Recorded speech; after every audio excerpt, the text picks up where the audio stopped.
c'è bisogno poi della traduzione, no? Sì, Perché sì, non è sì, che prendo sì, proprio lo tempo, però. sì, sì. Allora, il sindaco arriverà.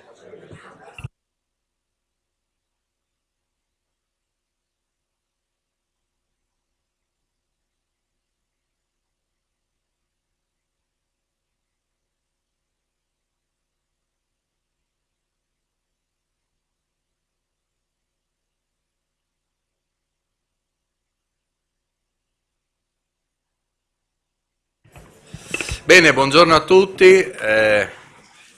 Vi ringrazio per essere intervenuti così numerosi. Saluto, in primis l'assessore vicepresidente della nostra regione Bolzonello, che ha voluto onorarci la sua presenza per questo importante incontro. Ringrazio e gli facciamo un in bocca al lupo alla neopresidente Del Piero per il suo importante incarico, ma importante non solo per te, ma per tutta la collettività, visto il momento che Soprattutto per noi stiamo. azionisti. Ecco, soprattutto per noi azionisti, bravo assessore. Saluto Debra Monfort e Mike Emmerich dell'Ocse che ci rappresenteranno i risultati di questo lavoro che abbiamo organizzato assieme all'amministrazione comunale di Udine. E saluto, non c'è, ma arriverà fra poco, però lo saluto adesso così evitiamo dopo di fare un risaluto, il sindaco Onsel, ma abbiamo anche il nostro assessore, saluto tutte le autorità, le associazioni di categoria, imprenditori e quant'altro, e un grazie sempre per l'attività che svolge per la Camera di Commercio l'amico Renato Quaglia. Friuli Future Forum è un percorso che è nato 5-6 anni fa, quando la Camera di Commercio ha deciso di cambiare un po' i paradigmi per affrontare il rapporto economia-territorio, paradigmi che fino a quel tempo erano impostati sul territorio, certe volte un po' anche sull'autoreferenzialità, su dei concetti un po' di chiusura, che erano coerenti anche con quello che era la fase storica e tutto quanto, quindi non è una critica, è una valutazione, e ha deciso di intraprendere un percorso innovativo che, contemplando quelle che sono le capacità dei nostri imprenditori, soprattutto manifatturieri, che ci fanno collocare come provincia e come regione fra quelle più, diciamo, le maggiori performance in termini di export, per il nostro ruolo diventato baricentrico alla nuova Europa e per quelle che sono le relazioni che moltissimi imprenditori, ma anche non imprenditori, docenti del mondo dell'università, eh, ragazzi, i nostri figli, i nostri figli dei nostri amici che sono usciti dal territorio non solo friulano italiano e sono presenti un po' in tutto il mondo, abbiamo deciso di intraprendere un percorso che guardasse oltre il Friuli, che guardasse oltre il nostro territorio nazionale e che con interlocutori di natura proprio internazionale come l'Ocse, come l'Institute for the Future di Copenaghen, come quello di Palo Alto e altri, cercassero di affrontare con noi i temi dei nuovi scenari, dei nuovi paradigmi,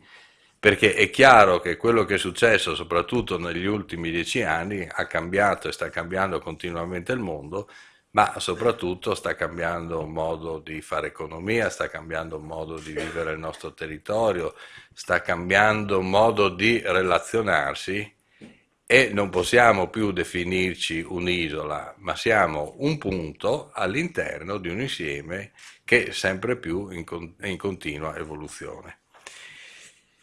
2 anni fa, all'interno di Friuli Future Forum, sembra un gioco di parole, con l'amico Renato Quaglia, Project Manager, abbiamo ideato Future Forum. Future Forum è un progetto che è giunto alla seconda biennalità, nel 2015 sarà la terza annualità, voleva porre l'attenzione soprattutto sul nostro territorio, in particolar modo il Friuli, per quelli che potevano essere i scenari e quindi doveva essere uno stimolo non solo alla classe imprenditoriale, ma anche alla classe politica, alla classe amministrativa, alla classe del mondo della cultura e quant'altro. Quindi in primis il mondo dell'università, della ricerca.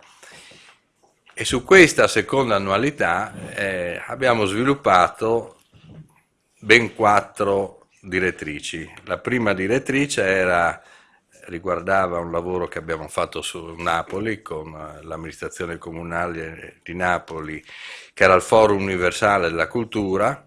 La seconda direttrice è un percorso che stiamo sviluppando e porteremo a compimento entro breve termine con l'amministrazione regionale e la nuova manifattura che vedeva coinvolte sia la Camera di Commercio di Udine che quella di Pordenone. La terza direttrice erano gli scenari rappresentati da una serie di eventi che abbiamo organizzato nel mese di ottobre e novembre dello scorso anno.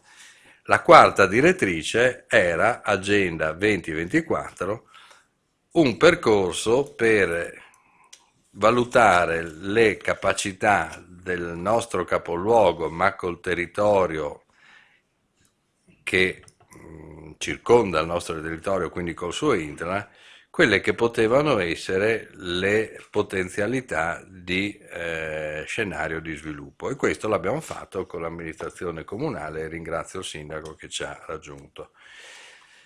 È stato un lavoro molto complesso, no? Emerick, molto lungo, un lavoro che ha visto e coinvolti 19, mi sembra 19, adesso correggimi quanti tavoli era, con oltre 200 stakeholder, quindi un lavoro che è nato sentendo dalla base quelli che erano i rappresentanti del mondo dell'economia, del mondo dell'amministrazione, del mondo della cultura, quindi tutta la società nella sua complessità.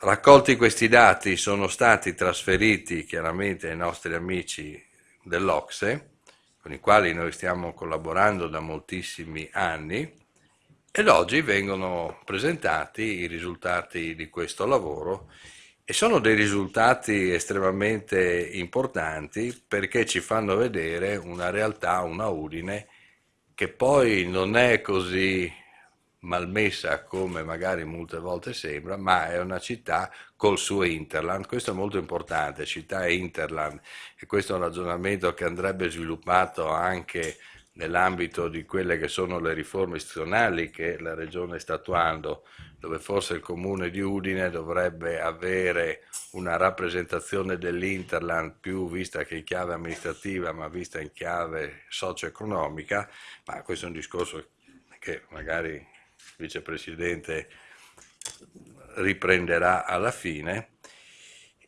E devo dire che questo tipo di lavoro è stato fatto finora in Italia, mi sembra in 44 comuni, e solo 2 comuni l'hanno realizzato con l'Ocse, comune di Udine e il comune di Torino, e siamo la prima e unica Camera di Commercio in Italia che ha sviluppato un ragionamento riguardante i nuovi scenari. Questo perché riteniamo che in un momento come questo il coinvolgimento, al di là del ruolo istituzionale, amministrativo, economico, nel mondo della formazione, nel mondo della ricerca e quant'altro, il mettersi insieme per cercare di capire questi continui cambiamenti che il mondo sta subendo, come possono calarsi anche sul nostro territorio, io ritengo che sia importantissimo, se no finisce che ognuno va per conto suo, ognuno fa un pezzetto, magari tutti bellissimi pezzetti, ma un insieme di bellissimi pezzetti fanno un pezzetto piccolo. Un insieme di pezzetti che ragionano e sviluppano dei percorsi che hanno lo stesso obiettivo, fanno sì che questi pezzetti portano avanti un progetto con una gran forza. Ma quello che mi è piaciuto anche, uno dei temi e qui saluto anche il past sindaco professor Cecotti. Uno dei temi che ultimamente sono nel dibattito dei media, ma anche nel dibattito, diciamo, politico, quello sul ruolo che una regione come la nostra ha avuto, ha e può avere, definiamolo con un termine unico, di specialità, e non è un qualcosa di nuovo, perché all'esterno questa specialità, ad esempio Emery, che poi magari ci racconterà, ha trovato già dei paradigmi nuovi e positivi in ambito di altri paesi, nella fattispecie del Regno Unito, quindi molte volte anche capire quella che è la situazione, la valutazione, il percorso, i problemi che abbiamo noi, le situazioni che abbiamo noi, che sono già stati affrontati positivamente in altre parti del mondo, penso che sia una cosa estremamente interessante, se non altro da capire, da conoscere e poi se è fatta bene, perché no, da imitare. Le best practice servono proprio per questo, non è che tutti possono creare ex novo dei modelli che siano validi in termini assoluti. Ecco, quindi questo è un po' la sintesi che poi la identificherà più nel percorso che abbiamo fatto l'amico Renato Quaglia, ma è un invito che noi facciamo in primis a noi stessi in rappresentanza del mondo dell'imprenditoria, ma rivolgiamo a tutto il mondo della politica, delle amministrazioni locali, di quelle regionali e quant'altro, che senza individuare dei scenari ai quali chiaramente porre l'attenzione, che poi chiaramente possono essere, devono essere modificati man mano che si va avanti, è difficile pensare che una regione piccola come la nostra, però con tante caratteristiche anche molto particolari e di grande interesse, possa resistere a un cambiamento che ha una velocità e una globalizzazione tale per cui vediamo che gli scenari cambiano completamente e sono gli scenari che non sono certo condizionabili da Udine, non sono certo condizionabili da Trieste, ma il più delle volte sono condizionati attraverso quelli che sono i macrosistemi di carattere internazionale. Bene, io avrei completato questa introduzione e ringraziando nuovamente tutti i presenti, mi auguro che dopo le presentazioni, soprattutto della Monfort e della Emmerich, ci sia anche un dibattito, visto che la platea è rappresentata anche da molti consigli regionali, adesso non li ho citati tutti, se no poi me ne conto uno, da rappresentanti dell'economia, del mondo della cultura e quant'altro, perché questo deve essere, no, Sindaco, anche un momento di crescita, ma la crescita se la fa a più mani, perché in questo momento purtroppo nessuno, o per fortuna, ha la verità in tasca. Grazie.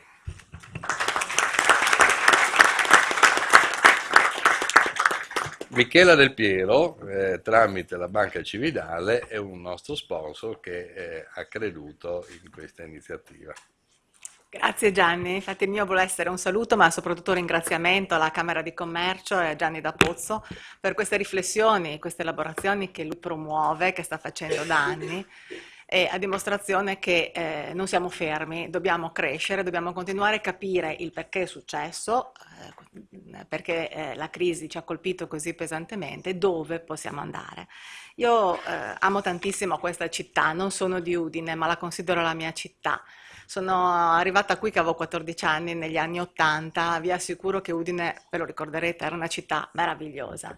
L'offerta commerciale che dava era a livelli elevatissimi, il settore manifatturiero era tra i più importanti d'Italia, io vivevo, grazie anche a mio padre, l'attività di Confindustria. Confindustria era tra le più importanti confindustrie in Italia e noi questo secondo me non dobbiamo dimenticarlo, dobbiamo essere orgogliosi di tutto quello che siamo stati e che saremo ancora, siamo capaci di esserlo, io di questo sono sicura.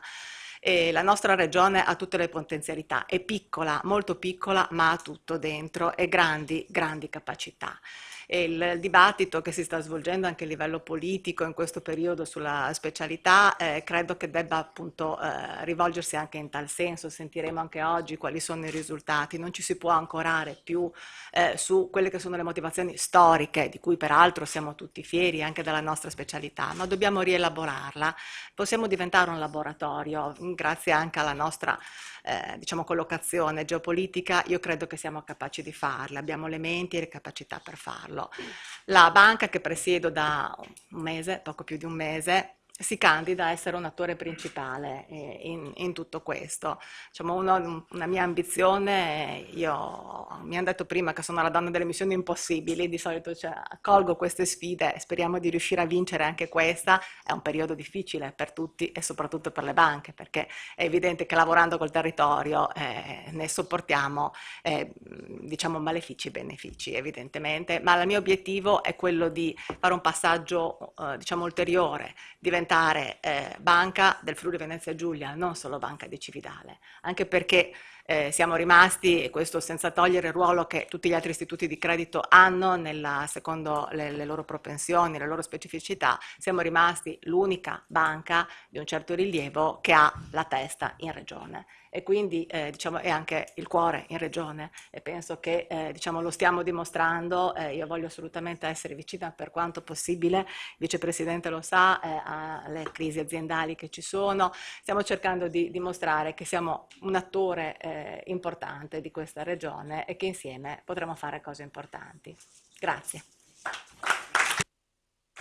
Grazie Presidente Del Piero. Voglio ricordare, prima di passare la parola al Sindaco Consel, che oggi alle 18, sempre in questa sala, ci sarà un importante incontro col professor Alesina, uno a mio avviso dei più importanti economisti, insegna ad Harvard, quasi settimanalmente presente sul Corriere della Sera e quant'altro, col dottor Azzeni, che è il direttore mondiale all'Ocse per le PMI, e con il direttore Tommaso Cerno. Quindi è un evento importante, avere Alesina qui a Udine penso che sia estremamente interessante, quindi chi ha piacere di ritornare ne saremo contenti e grati. Sindaco.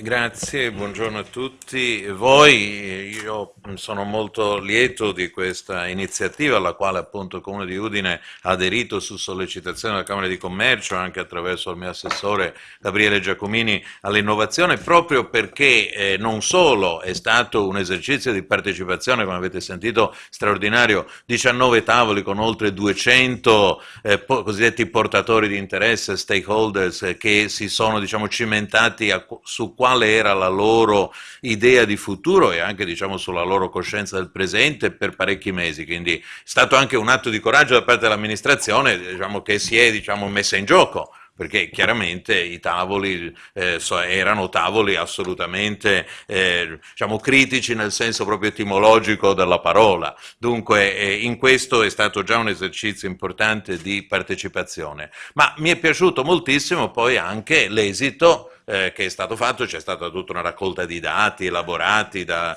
vari autorevoli interpreti locali della realtà, ma anche diciamo, il contributo dell'Ocse. E allora su questo credo che vale la pena di soffermarsi, proprio perché quello che emerge della città di Udine è qualcosa che credo sia importante sottolineare. E il primo punto è che questa città ha saputo confrontarsi con la crisi molto meglio di tanti altri territori.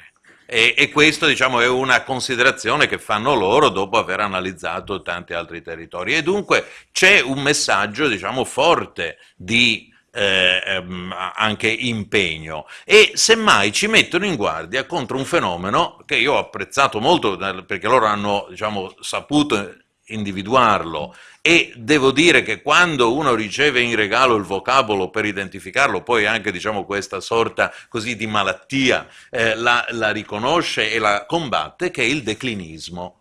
addirittura territori come quello di Londra, no? Loro dicono soffrono di declinismo, e in un certo senso dice state attenti che anche voi rischiate fortemente di lasciarvi trascinare in questa sorta di declinismo, e come tutti gli ismi, capite bene che hanno un po' una connotazione negativa, non vuol dire declino, ma vuol dire, diciamo, loro la chiamano proprio una metanarrazione, no? In qualche modo che sia più inappropriatamente diciamo, pessimistica, che se ripetuta rischia di autoavverarsi. E allora quello che ci dicono anche dopo tutto questo slancio, diciamo, che noi abbiamo fatto è: guardate, avete saputo reagire bene a quella che è stata la recessione, certamente c'è un cambiamento di paradigma, però non assecondate questa immagine di declinismo, proprio perché può essere autoavverante. Io qui penso appunto a tutte le volte che ci sono questi laudatores tempori acti, no? che continuano a dire appunto la città di Udine com'è. Guardate che bisogna confrontarsi com'è il resto del nostro paese e cogliere proprio quelle che sono invece le nostre forti tradizioni, perché se andiamo a vedere una delle proposte di fare di Udine un laboratorio, noi siamo sempre stati come Friuli un territorio estremamente innovativo e capace, no, di cogliere quelli che sono anche i trend, no? Siamo stati bravi trend spotters, e anche poi di cavalcare questi, no? Penso, se voglio dire, si può partire dall'Inussio, ma basta qui confrontarmi con la presidente appunto della società che produce appunto dispositivi di controllo dell'efficientamento energetico, capite? Cioè, siamo sempre stati in qualche modo innovativi e dunque in questo senso dobbiamo non lasciarci invece prendere dalla malattia del declinismo. E proprio in questo senso l'altro aspetto che si lega bene è quello, no, di come essere, tutto il discorso sull'autonomia, anche diciamo le polemiche che ci sono state ultimamente sulle UTI, no, sulle unità sulle territoriali intercomunali, voi capite che il principale ostacolo all'affermazione, diciamo, forte del Friuli molto spesso è questa polverizzazione che avviene. E io sono stato sindaco che ha proposto sin dall'inizio una forte, diciamo, possibilità di aggregazione, di cogliere questa opportunità come forte opportunità di aggregazione, mettendomi anche, diciamo, in una posizione subordinata, ma purtroppo ho dovuto confrontarmi con volontà autonomistiche anche proprio nell'Interland. È stato difficile anche, diciamo, confrontarsi con i sindaci dell'Interland, per non parlare poi di quelli degli altri, e anche certe scelte che sono state fatte a livello appunto di difesa di certi ambiti socioassistenziali e quindi di frammentazione un po' arbitraria anche di queste UTI, proprio perché bisognava conservare l'autonomia di un ambito socioassistenziale che era un pochino più a nord. Quando appunto io dicevo, ma magari qui le direttrici dovrebbero essere più di tipo socio-economico. Quindi alla fine siamo proprio noi, diciamo, che abitiamo questa regione, noi friulani, che dobbiamo essere convinti di procedere, diciamo, uniti e di procedere in modo anche determinato. Perché è vero che poi ci saranno gli altri che certamente non ci aiuteranno e non ci daranno nulla, però non possiamo dire la colpa è sempre degli altri, cioè dobbiamo anche noi essere forti e determinati a essere uniti. E in effetti un altro degli aspetti che sottolinea questo documento dell'Ocse, che io devo dire faccio proprio i complimenti, perché raramente ho visto la capacità appunto di essere così efficaci e puntuali nell'analisi di una realtà, e mi compiaccio con la Camera di Commercio che veramente non ha colto, no, la potenzialità dell'Ocse come appunto stratega. E un'altra delle considerazioni che fa è: dice, guardate signori, siamo però tutti, cioè siete però tutti coinvolti. Cioè, se c'è qualcuno che in qualche modo si chiama da parte e dice, beh, no, sono gli altri, è colpa dell'altro, è colpa di questo, cioè, alla fine non ce la fate. Cioè, siete voi stessi i vostri protagonisti, state molto attenti, appunto si torna a questo feedback, no? Dell'autoavverarsi di profezie in qualche modo negative. Se state soltanto a dire, in qualche modo a porre con il dito, no? a indicare, diciamo, chi potrebbe essere il responsabile o chi dovrebbe fare di più, no? O meglio, poi alla fine venite meno a quello che è il vostro ruolo, che voi non siete spettatori di una realtà che magari, ma voi siete attori, siete a tutti attori, e dunque c'è un forte incentivo, delineano vari scenari che saranno appunto molto interessanti da guardare, alcuni di questi scenari anche sono appunto abbastanza ipotetici e servono più da spauracchio che non, no, sono quelli che uno deve immediatamente scartare, ma individuano anche quelli lungo i quali orientarci, e però appunto io credo che le raccomandazioni in sintesi molto forti di questo documento sono: uno, signori, voi avete dimostrato in tante situazioni grande capacità e anche adesso, di fronte a questa recessione, siete in una condizione migliore di quello nella quale si trovano altri territori. Due, state molto attenti alla malattia del declinismo, che alla fine rischia di autoavverarsi, perché se soltanto, diciamo, vi piangete addosso, poi alla fine non perdete le opportunità. Terzo, guardate che siete tutti coinvolti. E non c'è nessuno che può chiamarsi fuori e dire no, io sono lo spettatore, ma siete tutti attori. E dunque in questo senso io credo che, adesso passiamo la parola a loro, da parte mia c'è il ringraziamento e il compiacimento alla Camera di Commercio per aver creato questa opportunità, un ringraziamento a tutti quelli che hanno lavorato. Qui vedo Paolo Ermano, che so che ha diciamo, coordinato tanti dei tavoli, però appunto tutti i vari 200 e tanti coordinatori, molti sono anche qui, Friuli Innovazione per dirne uno, insomma, adesso non voglio citarli tutti perché tutti hanno dato un contributo essenziale, un grazie, e questo volumetto pubblicato dalla Forum, anche in quello, no? Casa editrice dell'università, anche l'università ha un grande ruolo, casa editrice dell'Università di Udine, adesso molte università in Italia hanno una casa editrice, ma all'epoca quando partì c'era solo l'Università di Udine e poche altre che ce l'avevano in Italia. Adesso che siamo un volumetto, e mi ringrazio anche per la pubblicazione di questo, che tutti dovrebbero per almeno qualche settimana, diciamo, tenerlo come libro da capezzale e leggerselo prima di andare a dormire e soprattutto magari se non ce la fanno durante l'estate, ecco, meditarlo a fondo. Quindi buona riflessione e grazie e complimenti.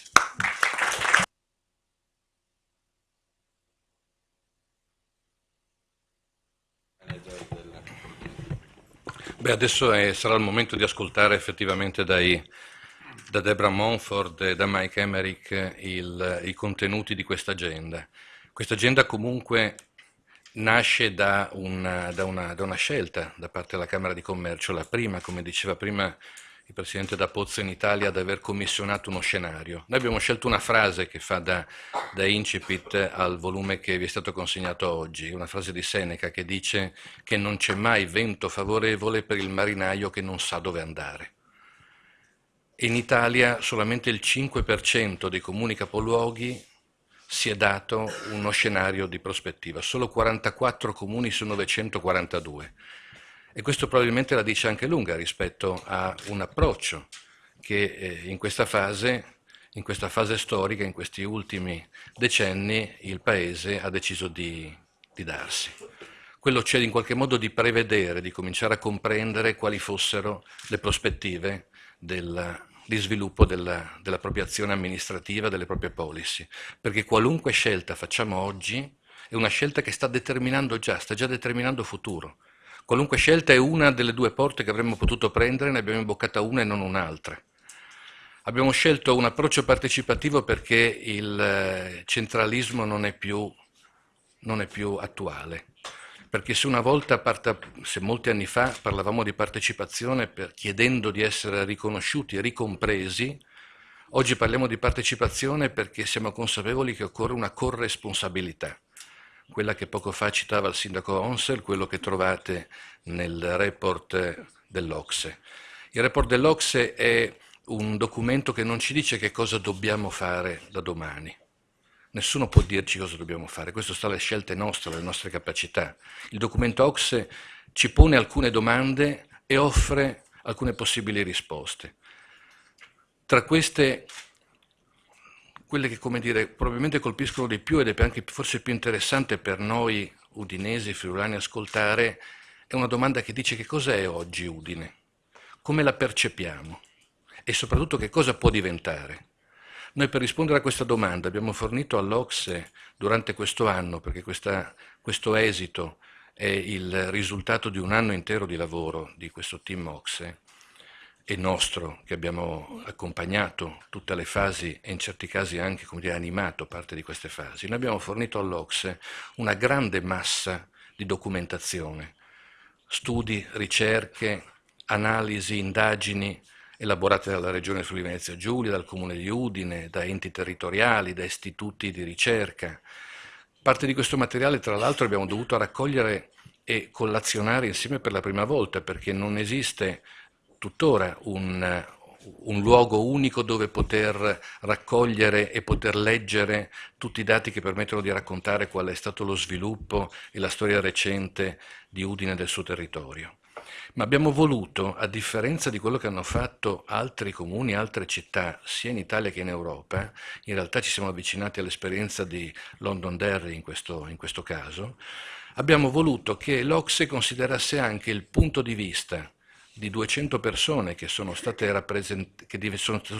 rappresentavano una trentina di gruppi di interesse della città, da associazioni di categoria a rappresentanti del mondo dell'università, dell'educazione, del terzo settore, del commercio, dell'industria.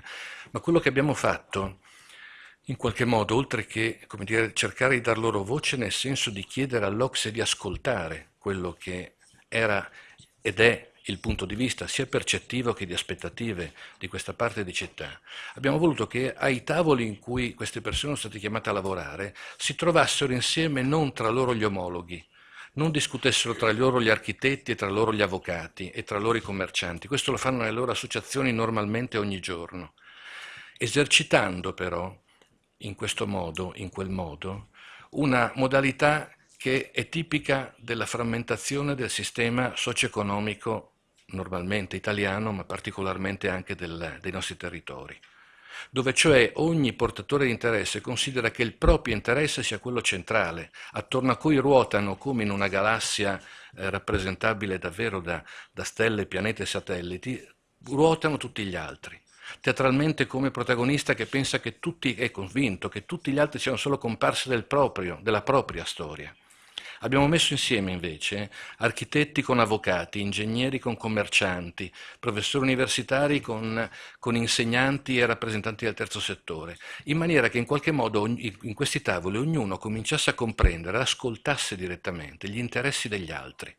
E probabilmente la partecipazione e la corresponsabilità partono proprio da questo presupposto. Sono il risultato, la negoziazione del confronto tra interessi diversi che devono trovare non una sintesi purché sia e tantomeno l'aritmetica, ma la consapevolezza delle tendenze e delle spinte centrifughe e centripete che ogni società, ogni struttura complessa rappresenta. Questa corresponsabilità è quella che ci porta anche all'altra domanda che abbiamo posto all'OCSE prima che cominciasse questa indagine e che questo pomeriggio sarà il tema dell'incontro con Alesina, con Cerno e con Arzeni. Ci siamo chiesti quanto dipendiamo noi dagli altri, perché l'impressione, spesso anche l'atteggiamento di frustrazione o di sottrazione da parte di una comunità, deriva anche dal sentirsi schiacciati dalla grandezza e dalla forza altrui rispetto alla propria. Come non pensare che le condizioni, i condizionamenti dell'Europa, piuttosto che l'uscita o il rimanere dentro l'Unione Europea della Grecia, piuttosto che la capacità riformatrice del governo Renzi in questa fase, invece che le scelte della Regione Friuli Venezia Giulia, incidono e, come dire, condizionano la nostra azione. Spesso però questo atteggiamento rischia di diventare un alibi per un immobilismo. Devo attendere le scelte altrui, perché tanto cosa posso fare io? L'OCSE ci dice altro. In realtà anche noi stessi nella nostra esperienza diretta siamo consapevoli che è altro quello che è possibile. Ma l'OCSE con forza ci dice che anche esaminando i dati socio-economici di questo territorio, anche esaminando la nostra storia recente, Questo è un territorio che può permettersi di non rimanere immobile, di non rimanere in attesa degli eventi determinati da altri. Questo è un territorio che può invece partecipare alle scelte. E devo dirvi che in un recente incontro con il vicepresidente Bolsonello, parlando dei progetti che riguardavano la nuova manifattura, sulla quale la Camera di Commercio di Udine e quella di Pordenone stanno lavorando insieme, il vicepresidente a un certo punto aveva accennato alla possibilità che questa regione andasse a negoziare con Roma una responsabilità in alcuni settori quasi sperimentale. E i nostri colleghi dell'Ocse che erano presenti a quell'incontro erano rimasti molto colpiti perché parte della loro analisi stava andando proprio in quella direzione, perché sostengono che questo territorio, Udine, il Friuli e la regione, e noterete nella lettura di questa pubblicazione che inizialmente si comincia a parlare di Udine, poi non si può non parlare di Udine Friuli e poi non si può non parlare di Udine Friuli e regione. Le nostre dimensioni sono tali per cui questa sovrapposizione o questa stratificazione di responsabilità in certi casi, come dire, perde efficacia. Ci si chiede quale sia la distanza effettiva tra una città e una regione di queste proporzioni con queste caratteristiche. Insomma, stavano andando, la loro ricerca di Ocse stava andando proprio in questa direzione, cioè a dire che probabilmente questa è una regione la cui storia, le cui caratteristiche socio-economiche, la cui capacità di tenuta economica, la cui storia anche non retorica, non nella dimensione retorica, la cui capacità dimostrata nella fase di ricostruzione post-terremoto permetterebbero una credibilità, si dice in altri settori una reputazione, tale da poter forse determinare quello scenario di laboratorio a cui l'Ocse ci invita ad aderire. Assumerci in parte la possibilità e la responsabilità di azione che comunque è ancora concessa, anche a territori, perché è vero che noi dipendiamo da macrosistemi, ma è vero che ormai i macrosistemi, come in tutte le fasi e le caratteristiche della globalizzazione, dipendono a loro volta, subiscono gli atteggiamenti dei diversi territori e delle parti che lo compongono.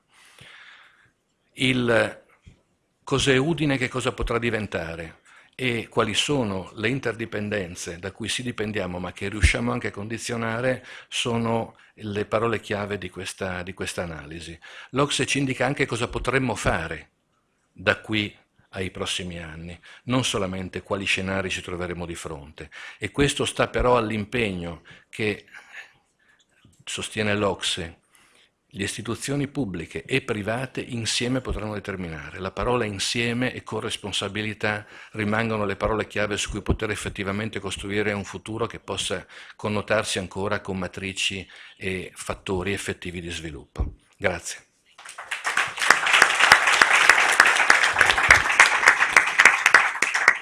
Grazie Renato, entriamo nel vivo della presentazione. Debra.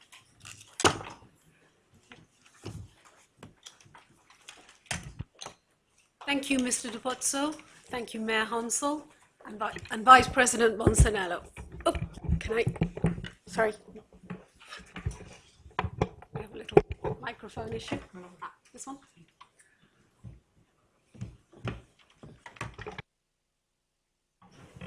Yeah. But thank you most of all to 200 people who participated in this process.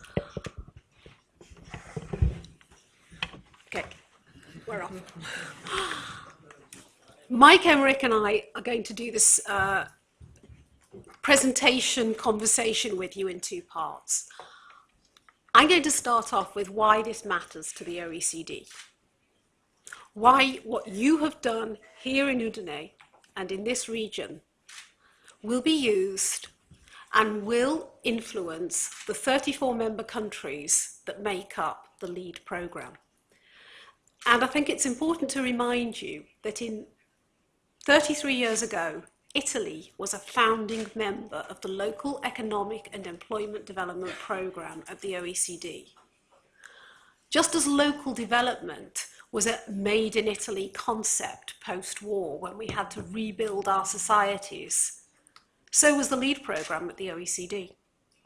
So was the recommendation to national governments that local matters, that by understanding the dynamics of what make local economies work, what their contribution to national growth is, better policies can be formed and macroeconomic outcomes can be maximised, but only where that relationship is fully understood.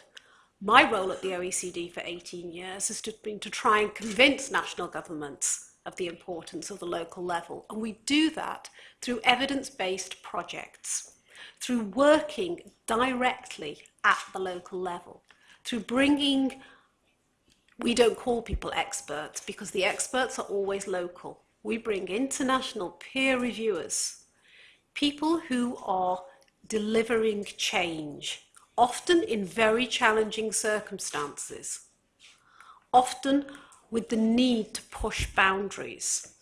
And what we saw with this project, which fits into two key areas of the work that I'm responsible for, it's how local development is delivered, but also how it is led, local economic leadership.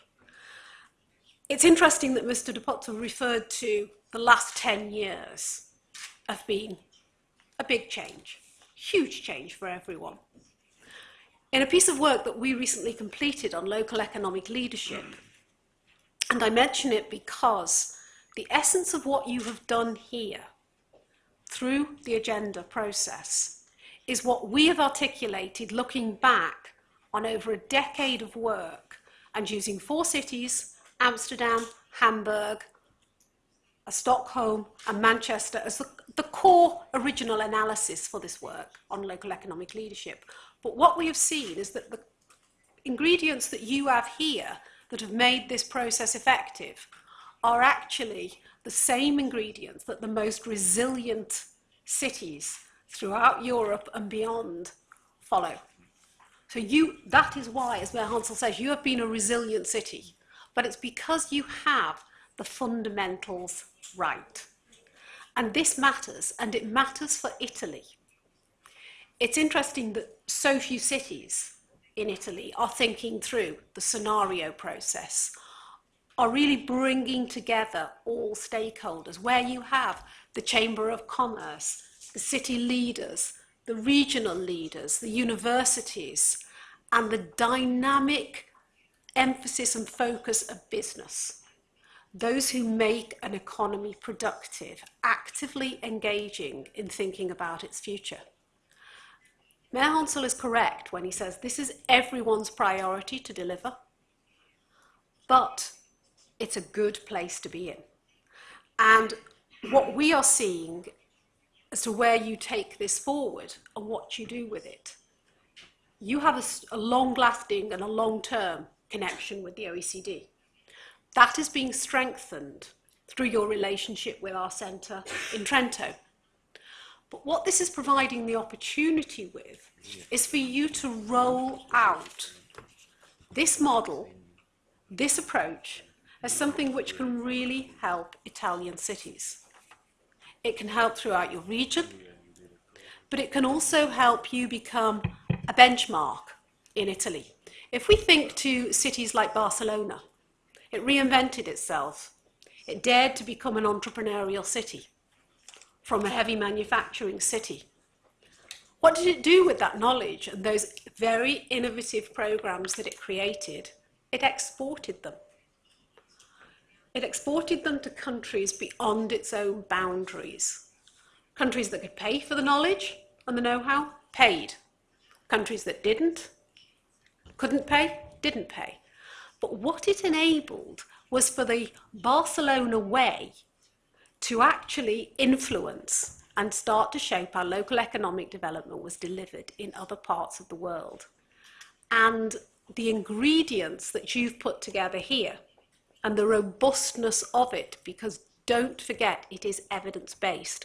We spend much of our time at the OECD preaching to national governments, regional governments and local governments that evidence is critical and all assumptions should be made on a sound evidence base. This project has done that. The fact that when you organised round tables, you informed the citizens at that point so that citizens and participants could have informed discussion, could base their understanding, their knowledge and know-how, and really move forward with a series of recommendations that are appropriately grounded in what Udine can do, what it should do, but also how it relates to the rest of the surrounding economy, and therefore deepening its understanding as to what Udine means for Italy. I think perhaps one of the most exciting aspects of this that I want to follow is what you do next. Because what you do next is really where you can start to shape new models of economic development and broaden that influence beyond. We will stay certainly looking at it as a lead programme.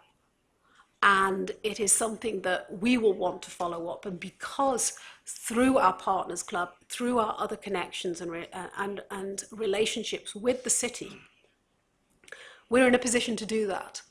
So this isn't just an exercise where OECD will come in, work with you, and disappear. We won't disappear. And we will work with you to ensure that this can be implemented and you create the strategy, the system, and you maintain the leadership that you've already got in place.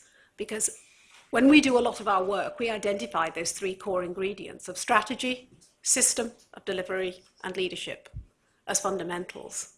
They exist here, and they really can be nurtured and taken beyond your boundaries. I think what this sets in train is ambition. And it really is an opportune moment now to take that ambition forward. I'm going to pass over to Mike Emmerich now, who is going to take you through in more detail some of the recommendations and where our thinking was. But once again, I'd like to thank you all for inviting us into this process, because we have already exported it. We have already recommended in other parts of the world that this approach is followed. So thank you.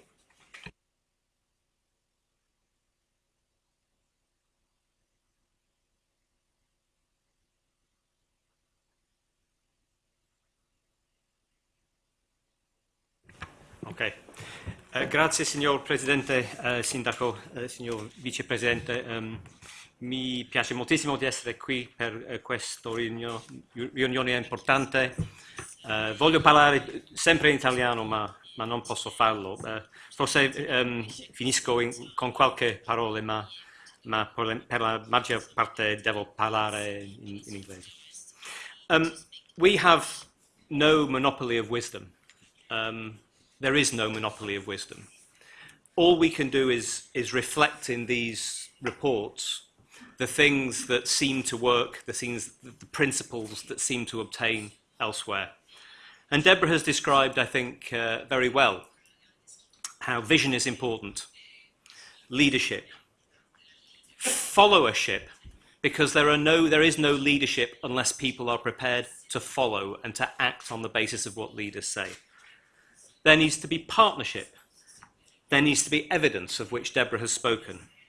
There needs to be a realistic and grounded view. Too much of our industry in economic development is about fantasy. We must be grounded in actually possible reality. And we need to take the right approach over a very, very long period if we're to see results. And Deborah has described in great, elegant words the things that you are doing well. You will forgive me on an occasion like this if we focus a little on some of the things that might be done differently in the future, on some of the challenges that lie ahead. Because if we don't do that, we won't exploit the opportunities either. So to the city. This is an incredible place. I wish the city that I'm from in Manchester had some of your assets. I'm sure that many cities in Great Britain, in France, in Germany, throughout the industrialized world, wish they had your assets. The sense of place, the hub on a historical basis dating back millennia, an ancient capital, a tourist destination which has not even begun to be explored in the modern context of ecologically savvy, culturally aware, gastronomically informed tourism. And a city that has shown incredible resilience in the force of natural disaster. So this is a city with many great things going for it. But it's a city that thinks it's in crisis. Much of the debate we heard, and the mayor described beautifully the problem that I'm alluding to, much of the debate says that the city's in crisis. And for sure, the Italian economy has had a very, very bad period. The OECD report on Italy, which we talk about in our report, makes clear that this country faces some very big choices. If it faces up to those choices, the pattern of growth seen in the 1980s and 1990s is well within sight, if the right choices are made. If this country does not make the right choices, I think a period of continuing gradual decline is inevitable. But this city stands almost apart from those general trends. Yes, there has been a recession. Yes, there have been lost jobs. Yes, there have been businesses that have failed. That is clear. No one is arguing with that, and every person who loses their job is a personal tragedy. Every young person who leaves school and cannot get a job is a personal tragedy. But looking at the data in the round, what is very clear in the work of Professor Grandinetti and the work of the Chamber of Commerce is that the data suggests that this city is performing quite robustly. We've reviewed masses of data, more data than in any other Italian city I've looked at, because you have data. We've looked at the results of the Future Forum. We've had meetings, we've had interviews, and I stand robustly behind that conclusion that this is a city that is not, on the data, in crisis. And the fact that it feels to many people as if there is a deep problem is still a very important fact. And I, in my deliberations with Deborah and the team, which we produced in our report, are very clear about what we think it is. It is that the economic engine that drove this region, the Veneto, Emilia-Romagna, Toscana, in the post-war period, that engine of the Third Italy, of small firms, design-rich, working in networks of collaboration, that is necessarily changing. It has to change. And it's that change that I think produces that sense of crisis. The data themselves do not suggest crisis. And perhaps part of that crisis is one that is Italian again. It's what is this country for in the 21st century? What is this city for? I must admit, I've seen very bold statements from the city, from the chamber, from the region. I do not think I have seen a cohesive vision for what you all want to do together for the future of this city. I think there is more work to do on painting a picture for your citizens, for your young people, for your businesses, about together what you want this city to be. And the problem, I think, in doing that is actually the comfort of this city. This is a very agreeable place. It is still one of the richest regions in Europe, according to some Eurostat statistics I was looking at last week. There is no burning platform. We have a phrase we use in England, which comes from the war. It's called Dunkirk spirit. Dunkirk is a port town in northern France from which every boat available was sent to evacuate the British army, which had been kicked out of France by the Germans. And this great national effort to rescue 100,000 soldiers using ships big and small is still today used to evoke a sense of crisis to which we must respond. The Dunkirk spirit comes out when we have a challenge. You don't need a Dunkirk spirit. You don't have the crisis you had after the earthquake 40 years ago. And yet, if you are to fulfill the potential, the incredible potential of this very special part of the world, you have to manufacture from somewhere a sense of the need to do things differently, for reasons I will come on to in a moment. And we talk in the report about the possibilities, and I think the Mayor and the President referred to it. This is a metropolitan area. It's a small metropolitan area, but the idea of the municipalities of this area working together is an important one, and I think one that could change things. Yes, we talk about the need for a stronger innovation system, bringing together the public sector, the universities with enterprise. We talk, and I've already mentioned, the potential for tourism. I am sure that you could do more on your education sector to drive even more value out of the money that is spent on your young people and on people in work in acquiring the skills for the businesses of tomorrow. But they do not add up to a vision. They do not add up at the moment in the way I think the city works to a compelling, concerted action plan, which is in the nature of a response to crisis. And I think something like that will be needed. And in the report, we talk about 4 scenarios. There's a negative scenario where nothing changes here, nothing changes nationally. And as I said, I think there will be drift. The peaks will happen again in the economy. The growth is coming back. Your country is once again in growth. But the peaks in this city might not be quite so high. And there will be declines, and perhaps the bottom of the decline will be a little lower each time. And that gentle, maturing, steady drift that often happens after a crisis will happen. Happened in the UK after the First World War. There's a positive scenario, a dream scenario, where the national government sees through its reform programme fully, quickly. It's implemented completely. And you do the same. I can see people laughing around the room. Perhaps there's a scenario where the national government does everything and you don't do anything, in which case you will be in a better position than if you do nothing. But our reading of these scenarios is that there is only one that we would really recommend to you, and it's what we call the laboratory scenario. Because in this one, we accept that the national government is going to continue to face challenges. It's going to continue to face obstacles. But you will recognise that.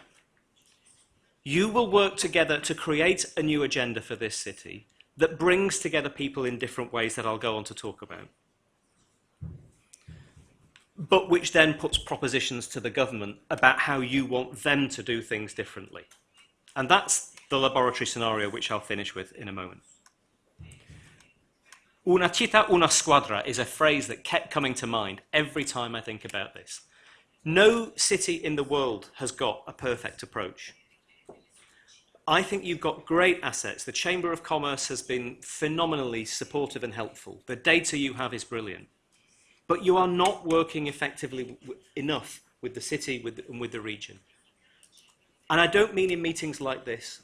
I mean who sits with whom on a Monday morning, what are they doing, and how are they helping you create this laboratory? So what do we mean by this agenda for change? I can only this is where the book stops. There are blank pages ahead of us on which need to be written words. The best way I can demonstrate this is to tell you in very short, very few words, the story of my city. England, where I come from,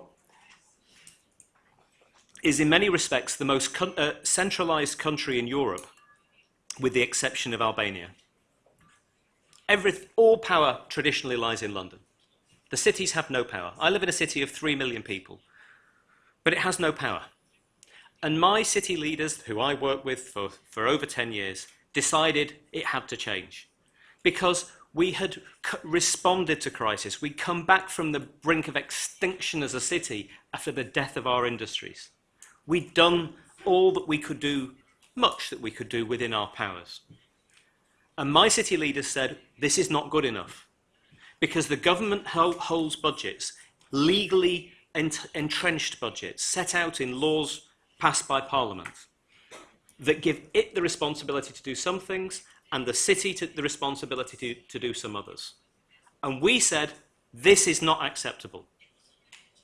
We identified, and this is very important for the politicians in the room, we identified that the second biggest, this is a factor and a marketing tool all together. We identified that the second biggest city in Britain, Manchester, has a £5 billion or €7 billion deficit between the amount of money we need for our public services and the amount of tax we raise.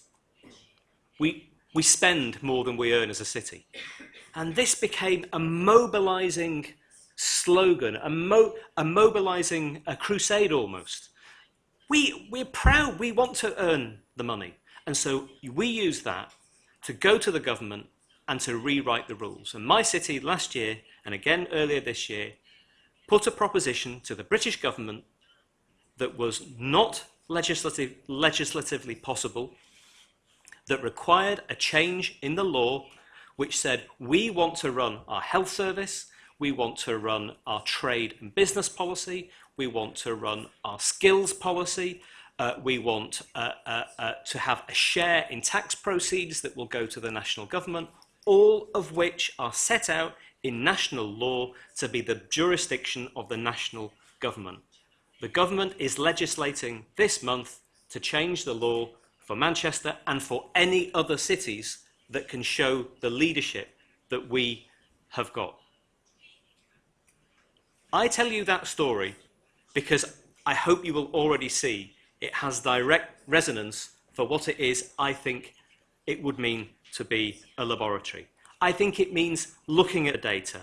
It means looking at your economic area to get a handle on this concept of Metro Udine.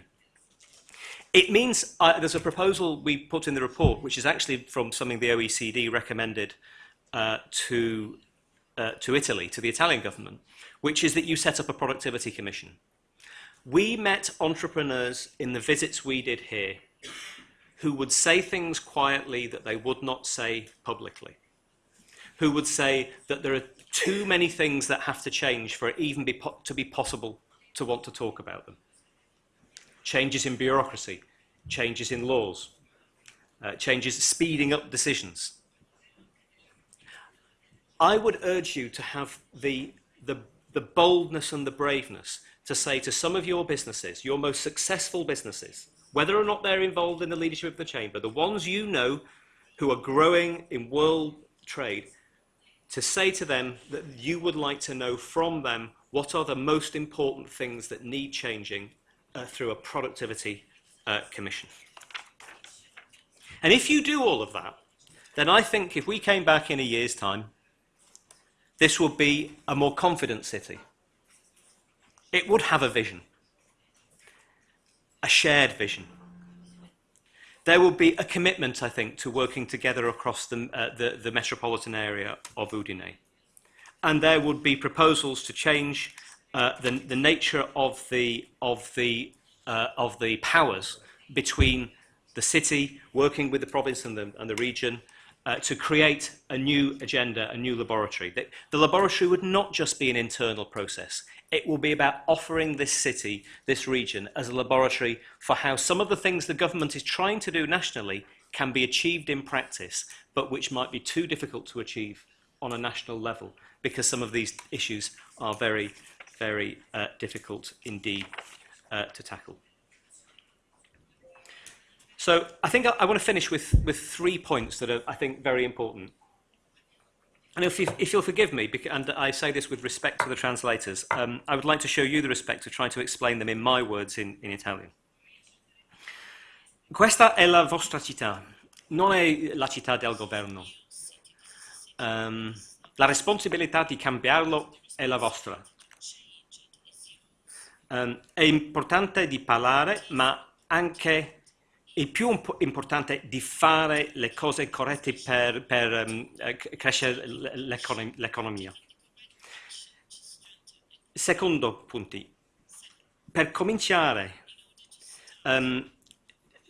dovete pensare le cose impossibili, le cose vietato, le cose la gente non parla normalmente, perché queste sono le cose più importanti per le imprese. Dovete usare i fatti, i dati e analisi, perché voi avete queste cose, ma potete usarli di più, penso. Dovete creare i piani e un accordo tra la municipalità, regione, camera di commercio e anche il governo. Dovete lavorare insieme in una squadra. E come ho parlato avanti, le cose devono cambiare e non è accettabile di dire che c'è dei problemi di altri, c'è dei problemi di voi. E c'è una frase in inglese which is about elephants. Come mangiare un elefante, pezzo a pezzo. Questa è la strada corretta per questa città. Pezzo a pezzo, ma con una visione e una squadra in comune. Thank you very much for your time.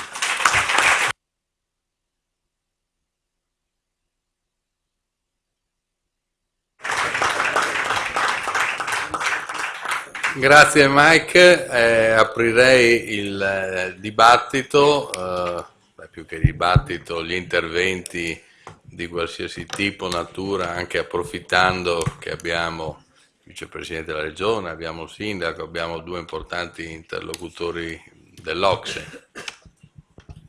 Chi rompe il ghiaccio?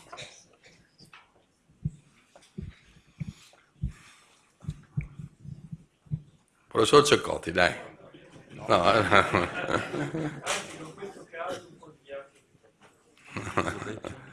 Sta bene col caso. Arrivo, un attimo.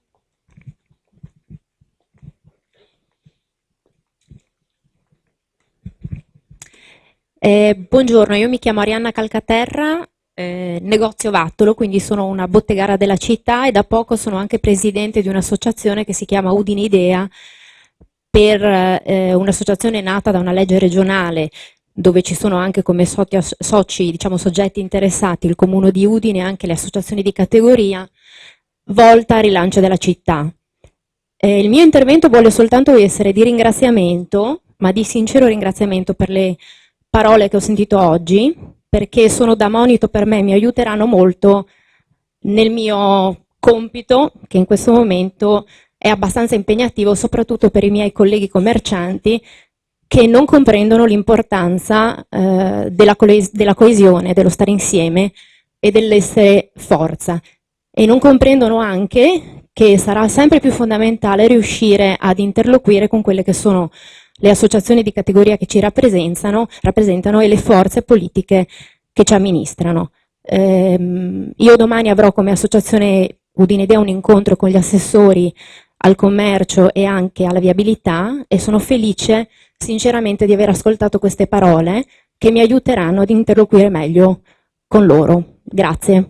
Scusate, sono un po' emozionata. Grazie.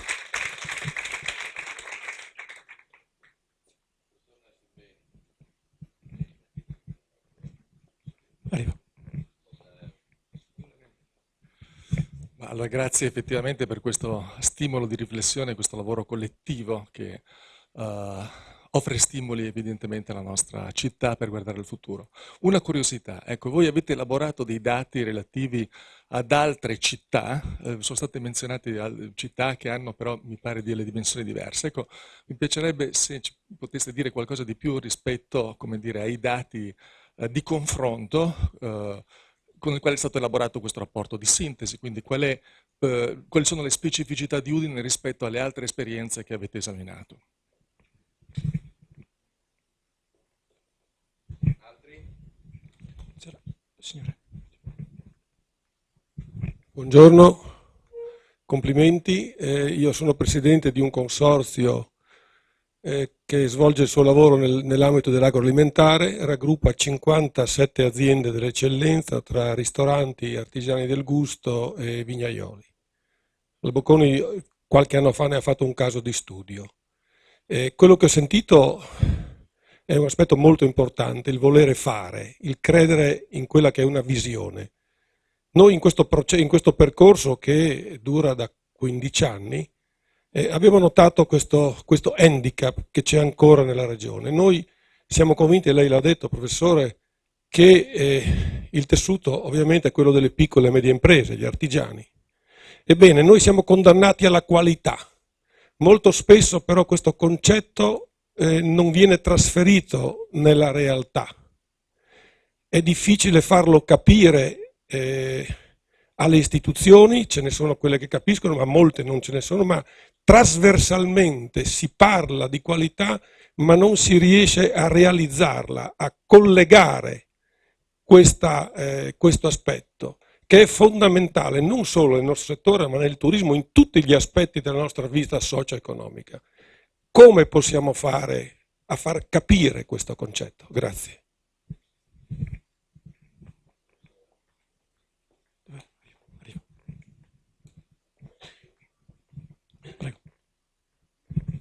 Roberto Cocchi, architetto, sono uno tra i 200 stakeholders che hanno partecipato all'iniziativa.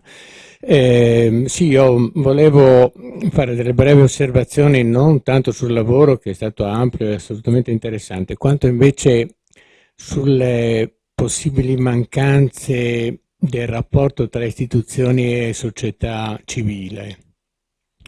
Questa è una regione che è una regione città, è una città-regione, una condizione antropica diffusa nella quale però non si sono ancora trovati delle sinergie per quello che riguarda soprattutto i centri urbani più significativi.